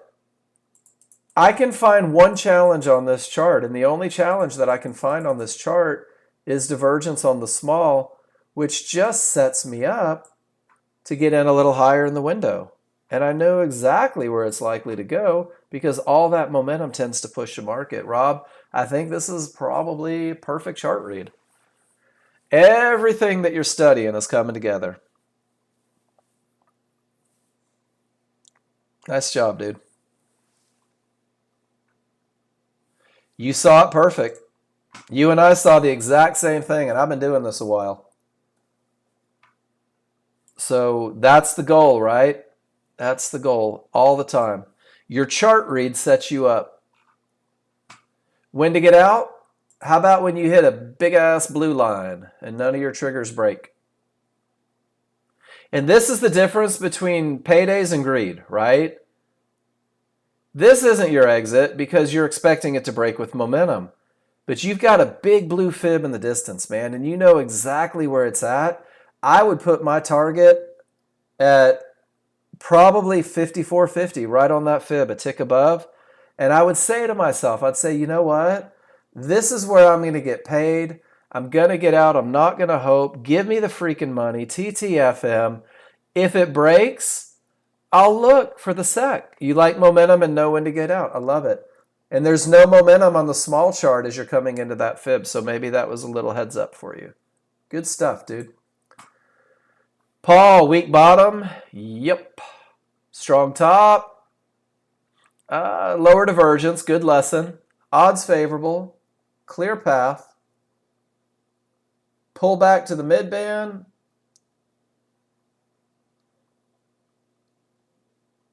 Where was this divergence printing from, Paul?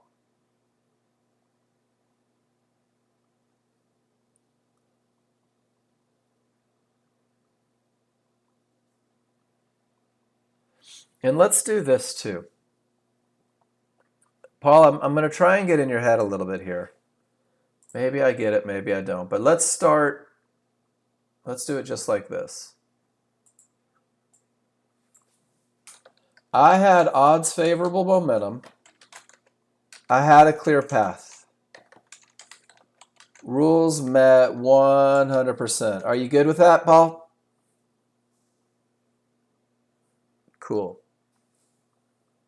How many divergences does it take on a small chart to tell me that I don't have a clear path? 3. Take the trade. How easy was that?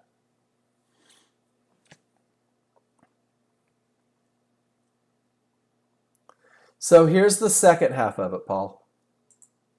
If you say to yourself, if you want to make it more difficult and you say, I see this divergence line, I don't have any freaking idea where it's coming from. It is from left field, who knows? And if you go back to your large chart, Paul, you didn't even have that. That pivot was all the way back here, and that was one divergence on a small chart way the heck back there. It didn't even reach it. Didn't even get a chance to be problematic.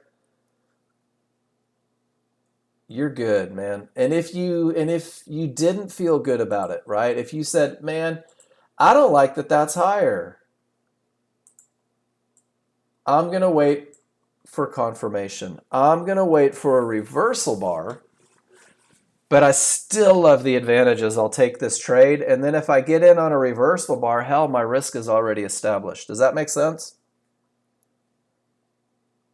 Because you're absolutely right. A second higher divergence, if I'm in a trade, that's an exit condition for me in most cases.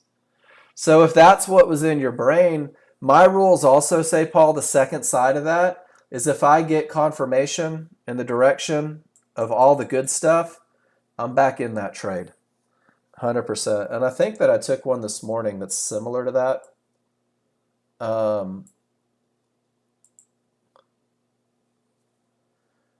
I took this trade, and then this trade, where did it go? I get that higher divergence, and that's my exit condition. Do you see it? Get out of it, break even. But that wasn't the end of the day for me. What happened is my large chart still said down, so when I got the confirmation bar, I was back in that trade. And it hit my first target, and I protected myself because I knew that it was getting ugly. So I love when the large chart doesn't blink, that little bit of confirmation, it really does. Gives me some warm fuzzies. I feel good about it. And you could have entered and just taken your first contract off at trouble, right? You're welcome. Cav termination, lower divergence, momentum, no divergence, snapback, and a little early. Using those areas instead of the triggers, right? Clouds versus brick walls. And there it goes. So this is one of those ones, we expect it to bounce. Getting in early. Let it come back, right? That's the perfect look. It's so clearly defined. And I know that you've got some stuff in the large triggers in your rules, but for you guys that are new, using those areas inside of favorable large triggers, it sure does give the market a place to bounce, and that's kind of fun because you feel like a rock star when you nail those entries. Cav's done this long enough. He says, I'll get in a little early and not miss it. I know exactly where my stop has to go. And with this look, I know exactly where the market's probably going to go. And then, Cav, you did one of my little moves here. I love this approach. When I get into trouble, guys, if I'm saying to myself, man, this one really has the potential to break, I'll give it a little wiggle room, but I won't bet the farm on it breaking. So, Rob, maybe this helps you a little bit. As you get into the trouble spot, you know that it could reverse the market or create an untradeable bounce. You say to yourself, I'll give it a few ticks. It either smashes through or it takes me out and I only give a little bit back. Cav, I love that move, man. I love that move. Well, and that's what I'll do too. If price goes through those 1-to-1s, I'll put my stop right on the other side of it because that's where I was going to get paid anyway. Great job. And then Muser, good top, Triggs wide, 50-50. You'd normally hold your nose at this look. However, one divergence prints, wait for reversal confirmation at resistance. In a little late with it. Once the second divergence printed,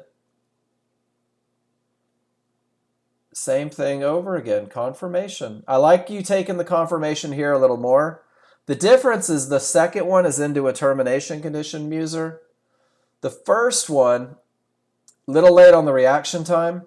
Second one, perfect. If I'm going to take a shot at this trade, I'll get a little confirmation and I'm not going to get greedy. Really nicely done, man. And everything is with momentum and potential to break. Are you trying to hit sell now or sell market? So like if you're waiting for a reversal bar, are you trying to snap that button? Oh, there's my reversal bar. Boom. Cool. So let me show you a trick. You'll love this. Whoops. Should have stayed in that one, right? I'm going to show you a cool trick. So let's say hypothetically, an up bar here, Muser, is my entry. The way that a down bar was yours, I can right click on my chart and put buy stop right on the reversal bar marker. So now what happens is if price comes up and hits that, it's going to put me in the market. So it keeps me from having to use my old man reaction time.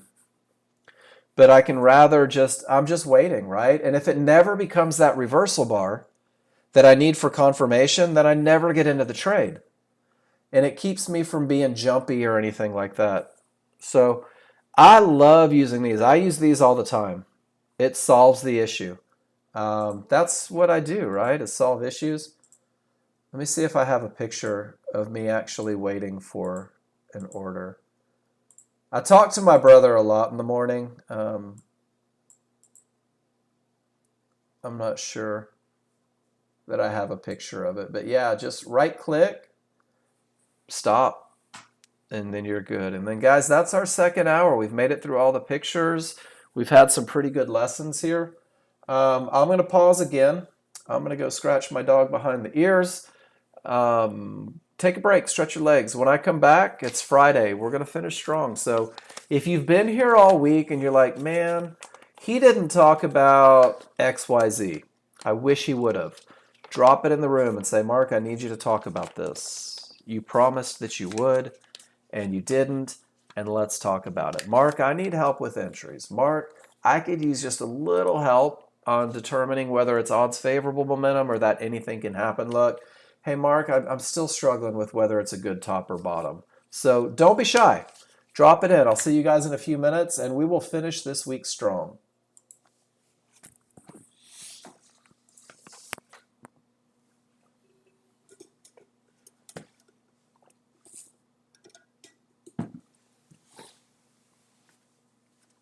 You are the best dog ever.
Is it just me, or does it seem like my Ninja Trader likes to wait for me to take a break?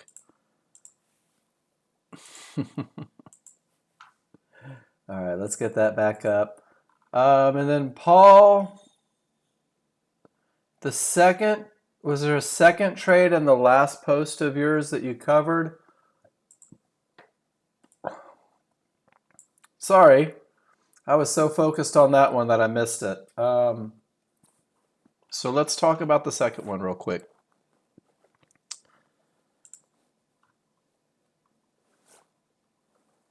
One second. So on your second trade, oh, I will always go back. And guys, I miss things sometimes. I like to believe that I'm like the most infallible guy in the world, but I'm not. I make mistakes too. I appreciate the little bit of grace you guys give me. I need to pull my Ninja Trader back up though. And then we'll do it. I apologize for the delay. My dog just licked my toe. Tickled. All right, almost there. Sorry, guys. It's Friday. We can do whatever we want, right? We can just have fun all we want. So here we go. So, Paul, you had odds favorable, and you had a clear path, right? Everything is great. And you had a pullback to resistance inside of favorable large triggers. And you jumped ship.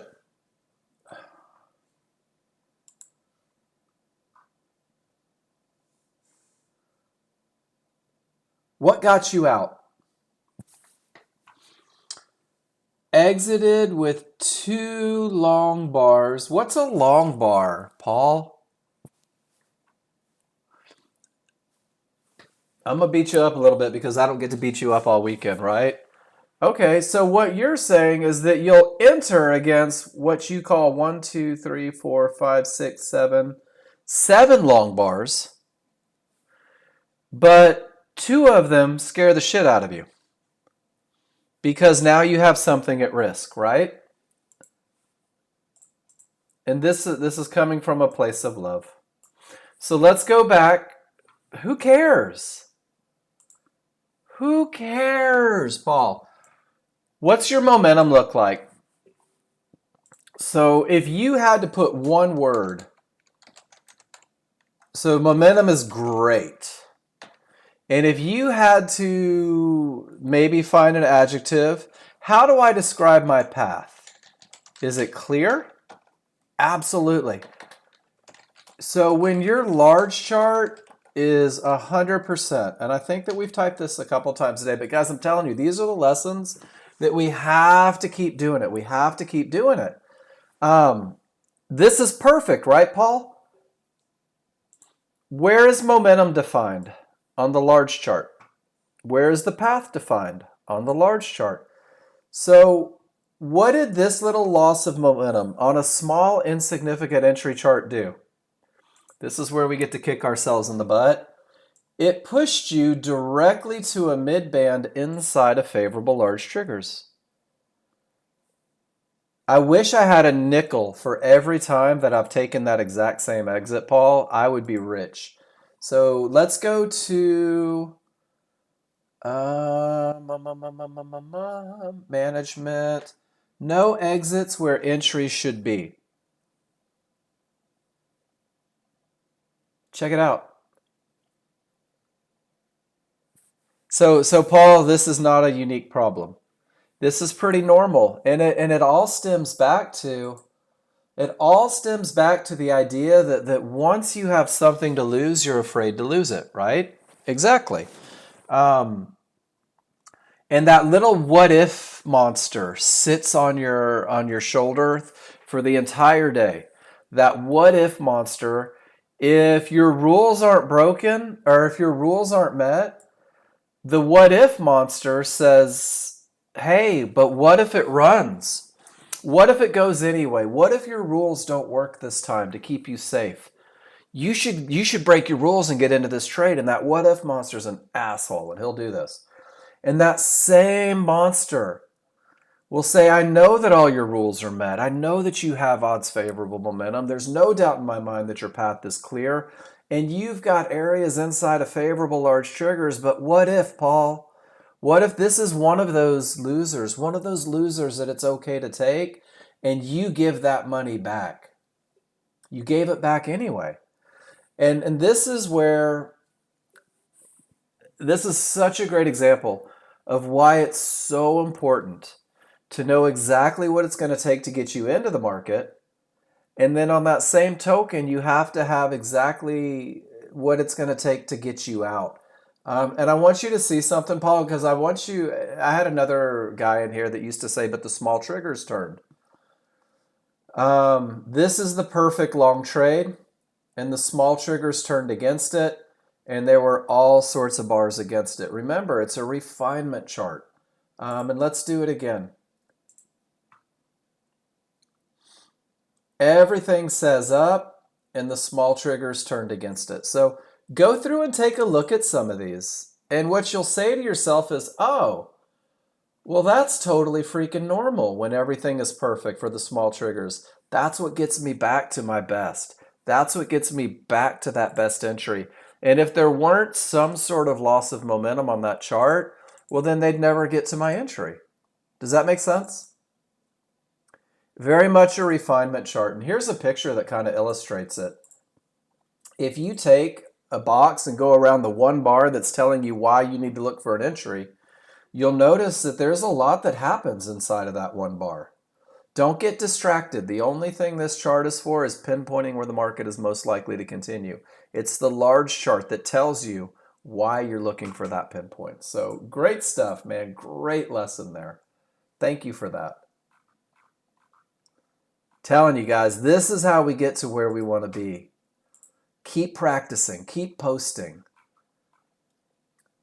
Nathan's like, I'm 21 right now. I'll do whatever the hell I want. Nathan.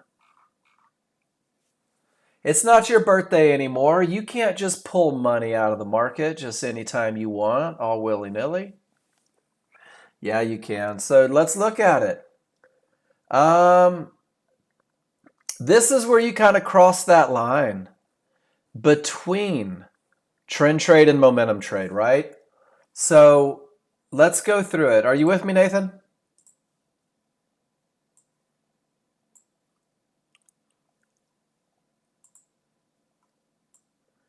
Whoops, wrong one. Cool. This is one of those, and sometimes it's gonna blur lines. That fib, wouldn't you agree it's in between the trigger lines? So I've got a correction point here, and I've got a correction point here. Make sense? Cool. That termination says that the world is pretty kick-ass and everything's more likely to go down than not. That momentum confirms it. The momentum here confirms it. So what you took here, and the better of the two entries, is from the area. Gosh, I keep doing that. This would be your momentum style trade. This would be taking that quick little snapback, anticipating the breakout momentum style trade. It also happens to be dissected by those trigger lines. So it kind of skates the line between trend trade, because you did have divergence, so maybe it's a loss of momentum, but you are trading from the areas. It's a beautiful trade, man. And using that fib is an awesome way, and it gives you some place to protect yourself. And one of the cool things is, and we talked about this yesterday, is that when a momentum trade fails, very often it turns into a trend trade. So not being married to a momentum style trade, and I like the way you took it, and I like where your stop placement was, and everything about it makes sense. But this is where I say to myself, if it goes through the fib, well, then it may come all the way up here. I'll take a small loss just on the other side of that fib. Sorry, guys, I'm having NinjaTrader problems today. I'll take a small loss on the other side of that fib, and then I'll look for the re-entry up top. Does that make sense? It's a great trade. Um, and you are literally dissecting the line between momentum and trend trade there, and it's a blurred line, I think. Not the perfect bottom. Wide directly into resistance. Placed a limit order at 18,210. It slipped you a full point on the way up. I like it. No divergence, right, Cav? That's the key for these entries that I'm seeing on yours. No divergence.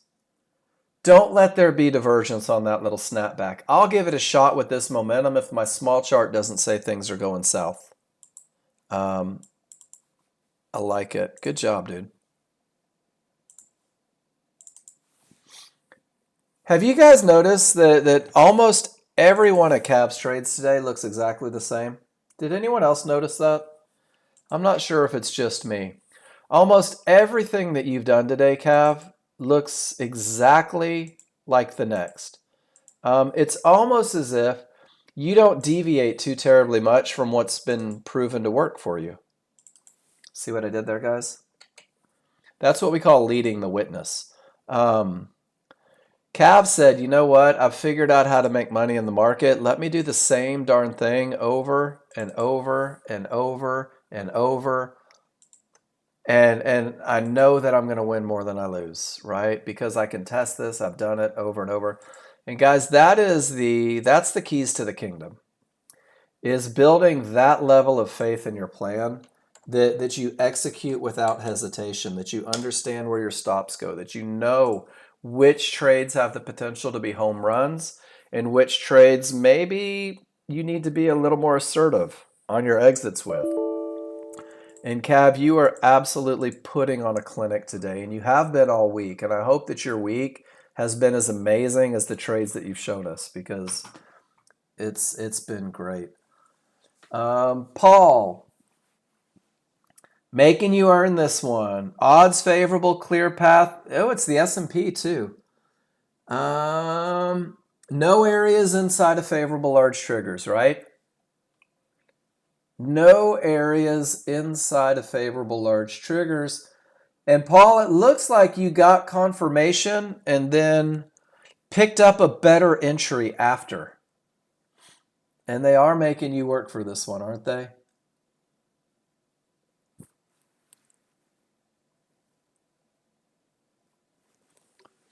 The very basic concept of what a large trigger is what does it. So check it out, Paul.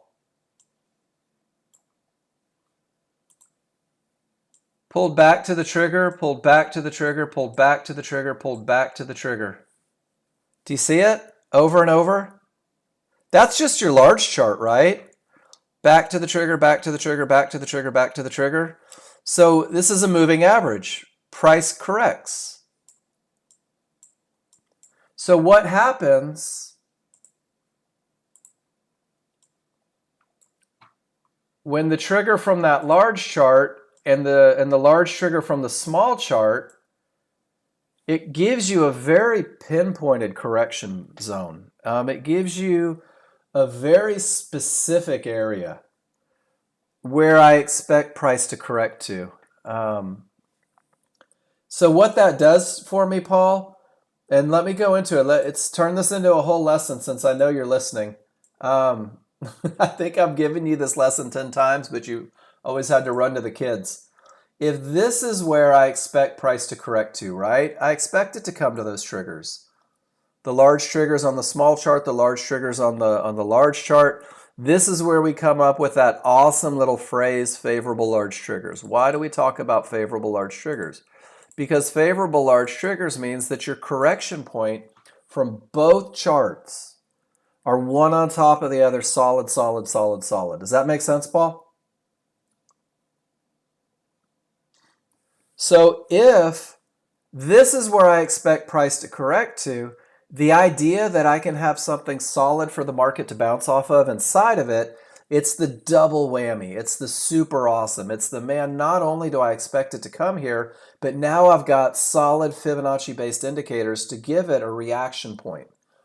So the reason I'm such a jerk about this over and over, and why I yell at you guys incessantly till I'm foaming at the mouth, is because when your areas for entry begin to fall beyond the correction point, it creates indecision, Paul. And what it does is, I don't know if it's going to be this mid-band.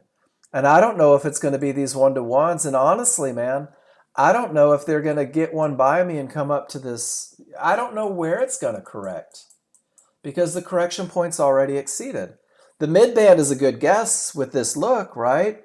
But if you wait for that little bit of confirmation, that little bit, I'm already past the best spot for correction. I know where I think it's going to happen. Let me get confirmation. And then, and what it does, Paul, is on those gold trades where you were getting smoked a lot on the gold trades, and everybody was in gold because gold is a very temperamental kind of market. What it does is it gives you just that little bit of patience that says, man, I know that I'm beyond the correction point. Let me insist on a little confirmation to get in at the best of the best. Cool. Price break fib. 3/4 trigger due. This is no longer a strong top. Amen. I like how you typed that out like a caveman, Kenny. So absolutely, triggers through. It's not a no triggers through termination condition, so it can never be a strong top. Kenny, do you recognize what's happening here? Not from that strong top. Does everyone remember this look?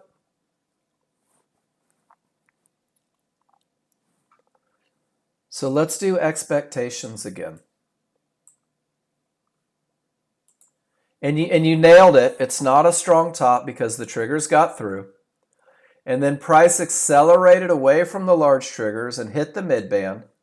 And the large triggers were a full bar away, meaning that the gap theory was in play, which means that any shorts in between this point and that point are more likely to get run over than not. Does that make sense, everybody, learning that gap theory?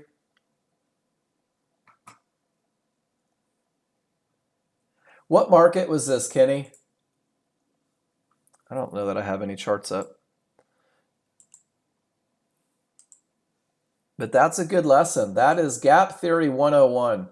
That is strong top or bottom 101, all in one picture. Great stuff, man. Thank you for that. And then Paul, let's see what we have. Taking that momentum style. Beautiful. So, Nathan, all the momentum, right? Who else had this? Mario, check it out. You momentum traders. Momentum, momentum, momentum. Every freaking chart. Paul lets the triggers break and then buys a snapback. He's trading from the area, not into the area. Guys, this is a momentum trade. It requires momentum on every chart. And then there's a pattern over here where you get a down bar followed by an up bar, and Paul's capitalizing on that one beautifully. This is textbook. It's not a trend trade, guys. This is Paul anticipating the breakout. Momentum gets him into the trade. So a loss of momentum may be what pulls him out. That was beautiful execution, though, Paul.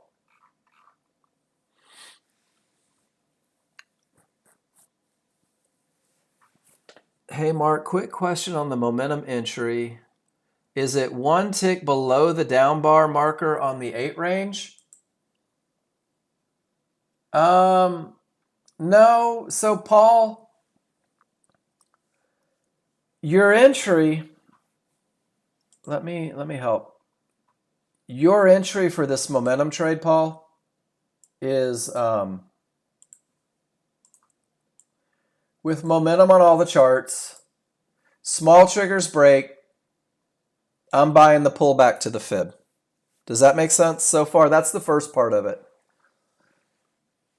One of the patterns that goes very commonly with this is the one down, one up on your range chart.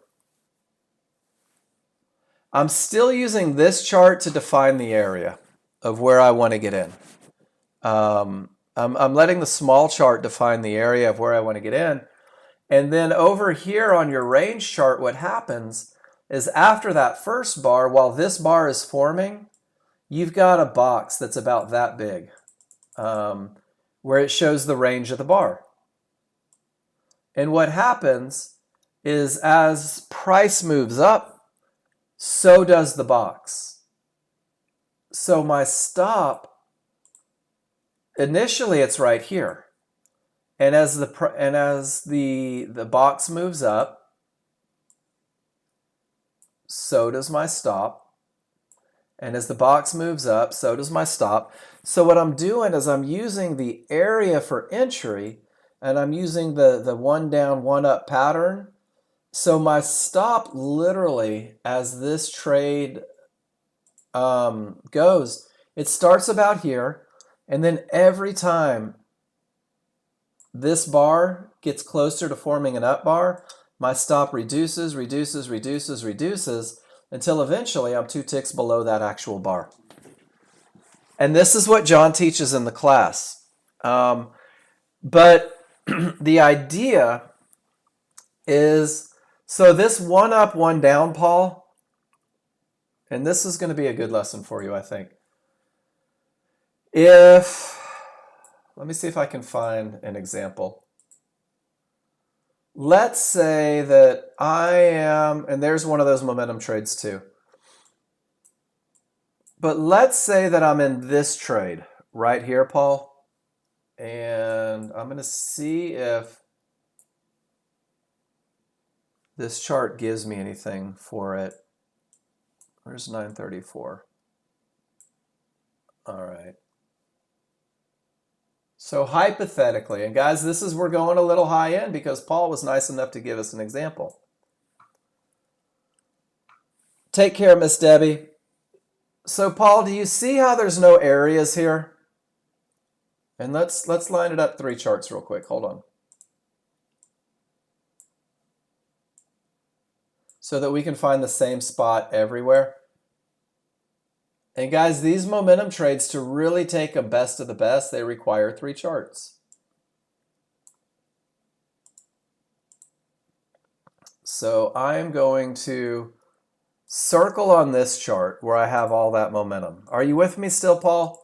Because I feel like sometimes I give lessons, but you got to run the kids. And then what's it look like on this chart? Well, on this chart, it's just this cranking in the middle of nowhere. And over here, it's the down up. So there's your pattern right there, Paul. This pattern in the middle of nowhere is a management strategy for holding for larger moves. Does that make sense? Guys, this is advanced. I'm telling you right now, this is advanced. This pattern with a wide open no areas is a management tool. It's a way to hold on to a trade longer when the chart says that it's likely to go. So that's the first thing. This trade is a momentum trade. It snaps through, breaks through, snaps back to the fib. Notice that it's 2 bars up, right? So we're using the fib for entry with this look, but the other look, we're using that up-down pattern as a management tool to hold for bigger moves. So for those of you that aren't there yet, I apologize for confusing you. Paul, I hope you were listening to that one, because you have to, it's not the pattern on the range chart so much. It's you're using on this momentum style trade, anticipating the breakout, you're using areas. You can use the pattern for management on it,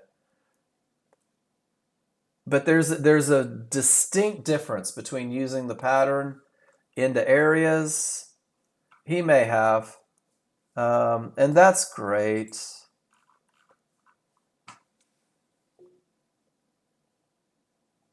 And then remember when we said that momentum trades, when they fail, they become trend trades sometimes? They are, Michelle. And they can be. Do you need momentum trades to hit your goals, guys? I had someone tell me once, I want to be a NASDAQ trader. And I asked him, I said, do you need the NASDAQ to hit your goals? And he said, no. I said, then why on God's green earth do you want to be a NASDAQ trader? It's hectic and crazy and fast and overruns areas. And if you're not in tune with what you're doing, it's problematic. But this is an example where momentum in, right? Quick profits. I'm not waiting for a whole down bar here. I'm out momentum because if it's coming to this side of the triggers, I'm going to wait and look for my trend trade right from the mid band inside of favorable large triggers. And then that's what's going to take me to the next one. So, Michelle, if you're taking these momentum, these breakout attempts, you have to be willing to manage quick and let them blossom into a trend trade. And you've got to be quick about that. And I think we've seen that a couple times. Right? This is the momentum style trade. Triggers break, pulls back to the area, continues up. It's a breakout trade. It's a momentum style trade. If it fails, it's probably going lower. Nathan's was beautiful. Momentum, trading from the area, the snapback. If this one fails, it's probably going up here. So you've got to create these expectations, and you've got to know when to use the patterns and when to use the management and all those things. And that's where repetition comes in, guys. That's where doing the same thing, asking questions, and then hopefully in a perfect world, sticking around for the answer. But I don't mind giving the lesson every day. So what do we see right now on crude? Right now, I've got weak triggers directly into support, right? Weak triggers directly into support. That's a termination condition. 50-50 that didn't work. All right, so let's talk about it. Why didn't it work, Nathan? I want you to get out of the habit right now. I'm going to parent you a little bit. Get out of the habit right now of just writing this shit on your charts. What does this mean? This is failure. This sucks. I lost a trade. I lost money. This is some bullshit, right? But what if you did this, Nathan? What if you said, this is a weak bottom. This is not a termination that created a full reversal. This is not a no triggers termination. What's my expectation? Mid-band might hold, right? So I get to the mid-band. That's my expectation from this look. And when I get to the mid-band, Nathan, I'm 50-50. And not only am I 50-50, I've already had one divergence. You get in on the little snapback. You're trying to trade the breakout beautifully. Beautifully. Exactly. This was your area. Your triggers got below. This will never be a strong bottom. Not in a million years. You took the momentum style trade. Do you see how you did that? Momentum, pull back to the fib and go. Make sense? You nailed that. That's beautiful. I love everything about this trade. I think this trade is amazing. The challenge is you forgot that when you get to the wrong side of these triggers, your momentum is gone. When divergence prints, your momentum is gone. When it's a 50-50 and your momentum goes away, get the hell out. There's no reason to take that loss down there. You're out with that divergence on a momentum trade. And then you're saying to yourself, it's still pretty kick-ass. You know what? If I get an up bar here, maybe I'll try to trade with all that momentum. Does that make sense? Sorry, guys, I'm swearing a little bit. It's Friday. Absolutely, I will, Jonathan. So there's it takes, we're going to do this in two parts on strong tops and bottoms. And let me get away from that one. And we'll do a couple of them just so that they kind of click.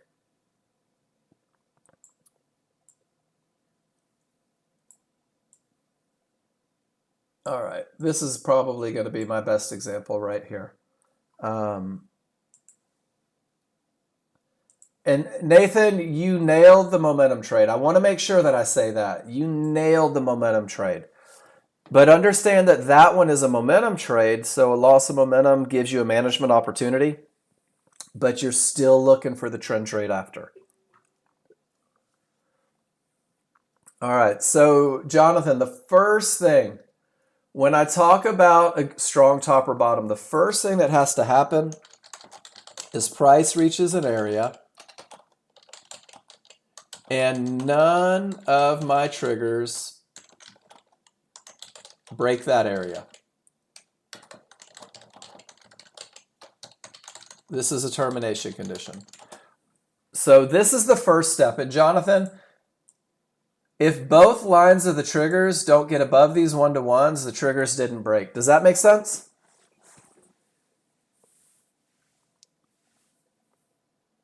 That's the first step. Is price has to reach an area, the triggers, and it's a termination condition. So right there, and you know what? Let me pull this from the other side. And here's the second rule. So when a no triggers through termination condition reverses the market, large pinch and roll, change color to the other direction. Now it's a strong top. So this is a termination condition for 1, 2, 3, almost 4 bars. And then when it reverses the market, we call it a strong top. Does that make sense? And what happens is when decisions are made at key areas, when decisions are made at key areas, at terminations where the triggers don't break, these strong tops typically push the market further in the other direction. And this one actually didn't, if I'm not mistaken. This one managed to push it down to a failed 50-50. But what it does is it creates expectations. When I have a strong top, my 50-50 is more likely to work. It doesn't guarantee it. When I have a strong bottom, this fib is more likely to break. When I have a strong bottom, I may be a little more aggressive trading into this fib. I may be a little more aggressive trading into this midband. I'm more likely to take this 50-50 even if it has one divergence. But this strong top, do you see how it's a termination condition? And then it reverses the market. First it's a termination condition, and then it reverses the market. So when we go back to Nathan's picture, all of his triggers got through. It still reversed the market, and this may be the bottom of the move, but we're just not going to give it that label. We're not going to call it a strong bottom because expectations off of a strong bottom are different than the expectations off of a weak bottom. And typically, and I'm not saying this is you, typically when people tell me okay in the room, it means shut up, Mark, I don't get it. But I don't want to be the focus of attention anymore in front of a group of strangers. So if that's the case, that's okay. I'll shut up. But here's an awesome little Word document. Strong tops and bottoms for the new user. One of the things that I'm working on, guys, especially as we get closer to this funding company that's opening up soon, and I'm so excited, but it's going to have the software available to a lot of people, is we're trying to come up with lessons that really take what we do and break them down individually. The same way that on your sheet, if you focus 25, 30 pictures worth of strong triggers, what happens is without the distraction of weak triggers, without the distraction of worrying about termination conditions, without all the noise about trying to find entry, what happens is you can open up your charts, right? And you can always say without hesitation, I did have strong triggers. These were weak triggers, right? So I go back and I study this look so that when I'm in the live market, I don't second guess. I know without a doubt these are weak triggers. And these are weak triggers right in an area. So I commit to understanding momentum first. And then once I understand momentum, I commit to identifying termination conditions. So when I can say I have momentum and this area has the potential to break, then I can put myself in a position to take my chart read, to take my ability to understand these very simple concepts and turn them into an opportunity to grab hold of a short trade at the perfect spot on the small chart. And it really is, guys, it's very, it's almost remedial the way I teach this class. John posted 71 pictures yesterday. You capture them, annotated each one to learn a little more about the NASDAQ. Well, that's part of it. And Gary, I would certainly caution everybody in this room from trying to study my brother's charts to learn how to trade. 30 years experience, guys. 30 years experience. And there's a lot of great information there. And the fact that you're breaking them down and annotating them, you're going to start to recognize patterns because you're such a good chart reader. Yeah, and you know where he's coming from, so you've got that. But for newer people, I will caution you, and he knows that I caution you. Don't try to be John Novak. He is so fast in his reads. I'm still absolutely floored at what he accomplishes every day. It's pretty freaking cool. And just because it's important to see what is capable, that's where he's at today in his account. And he typically trades a 2 or a 4 lot, and he's up a little over $3,000. And guys, that's practice and repetition. I think he posted yesterday that he had 37,000 posts in the room this year. That means like 37,000 pictures. And there's a few where you had no clue, but you don't have to take every trade. Absolutely, Gary. And man, I don't mind. Like if you post a picture, it doesn't have to be high probability in this room. If you post a picture in here, guys, and you say whether you take a trade or not, right? Let's do this. And you say to me, I saw John take a long here. Why did he do that? I'll tell you that it was because of termination, because of weak triggers, because of a white bar, because his fast triggers rolled, and he bought a pullback, knowing that he can take one shot at this trade based off of all of these conditions. I'll tell you, but I'm going to tell you right now, if a doctor tells me how he performed heart surgery, I'm not going to be able to run out and perform that heart surgery the next day, right? If you tell me, I love it because there's some of you guys that are amazing golfers, and you give me these little tidbits of advice, and I try to put them into practice, but it takes me a while. You got to go through. You got to do it. So it's good. Oh, thanks, man. We're excited, Paul. So, Gary, I'll always give you my 2 cents on it and see if I can be helpful for sure if you want to post in the room. Just make sure you let me know it's a question, and then I'll do my best to answer it. And guys, we're so excited. Let's end Friday with this. We are so excited about everything that's coming to be, about all the things that are coming up, and we're so excited about the opportunities for you guys as traders to look for funding. And our goal is going to be that everybody gets funded. Our goal is going to be that everybody's making money, and that's the same goal that I have in this classroom. And what you'll find is that the process leads to the results, and you've got to practice your process and get there and ask a million questions. And I'm going to be here for the duration. I'm going to be here giving you these answers. I'm going to be here helping you with your chart reads.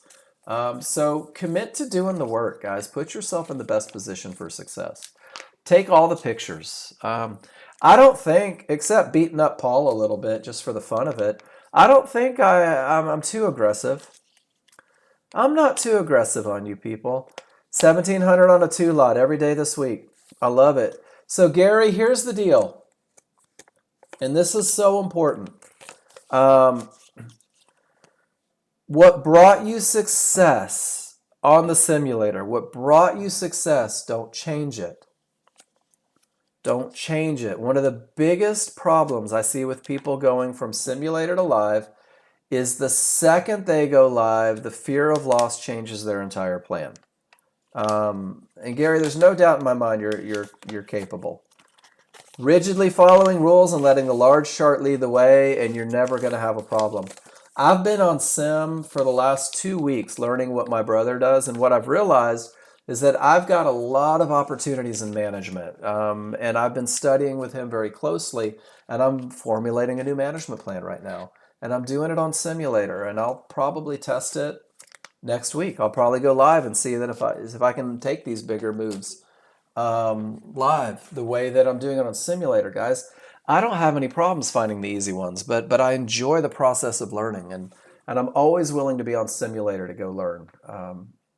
Guys, this is a termination with weak triggers. It doesn't mean go long. It just means don't go short. Does everybody get that?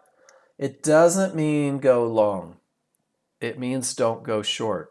Eventually, it may set up to give you an opportunity long, but for the brand new user, it just means don't go short. Is there anything else you guys want to talk about? Anything that we can clear up? Any questions that you have? Any wishes, any wants, any hopes, any desires?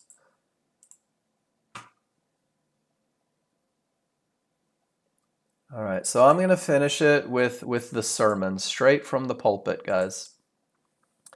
If you are brand new, so Malcolm and Jonathan and Troy and all of you guys that are brand new right now, first and foremost, it's okay to be new. And I want you to give yourself a little bit of grace when you make mistakes. You are new. And being new is the best thing ever because it means that you don't have any bad habits yet. The easiest way to get to where you want to be is to keep it simple first, to learn to read a chart first, to understand some very simple advantages, and more importantly, to train your brain to speak in terms of advantages every time you look at a chart. To be able to say to yourself whether or not you have momentum or a clear path, and then and only then look for an entry area. The KISS plan is designed to keep you focused on that simplicity.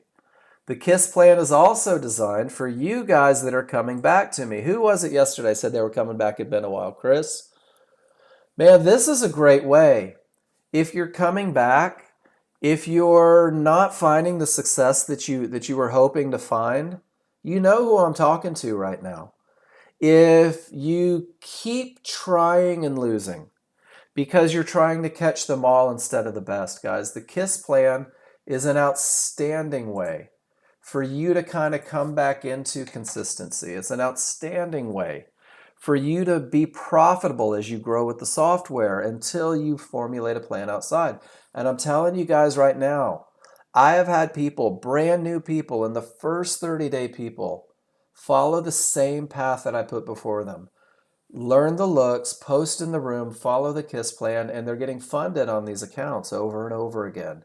And they're finding long-term success. So if you're not experiencing it, please come give the KISS plan a try. I had a gentleman, it's story time, right? Yeah, if you don't feel well, don't trade. That's a good rule. I had a gentleman, and you know what? YouTube users so long. I just ended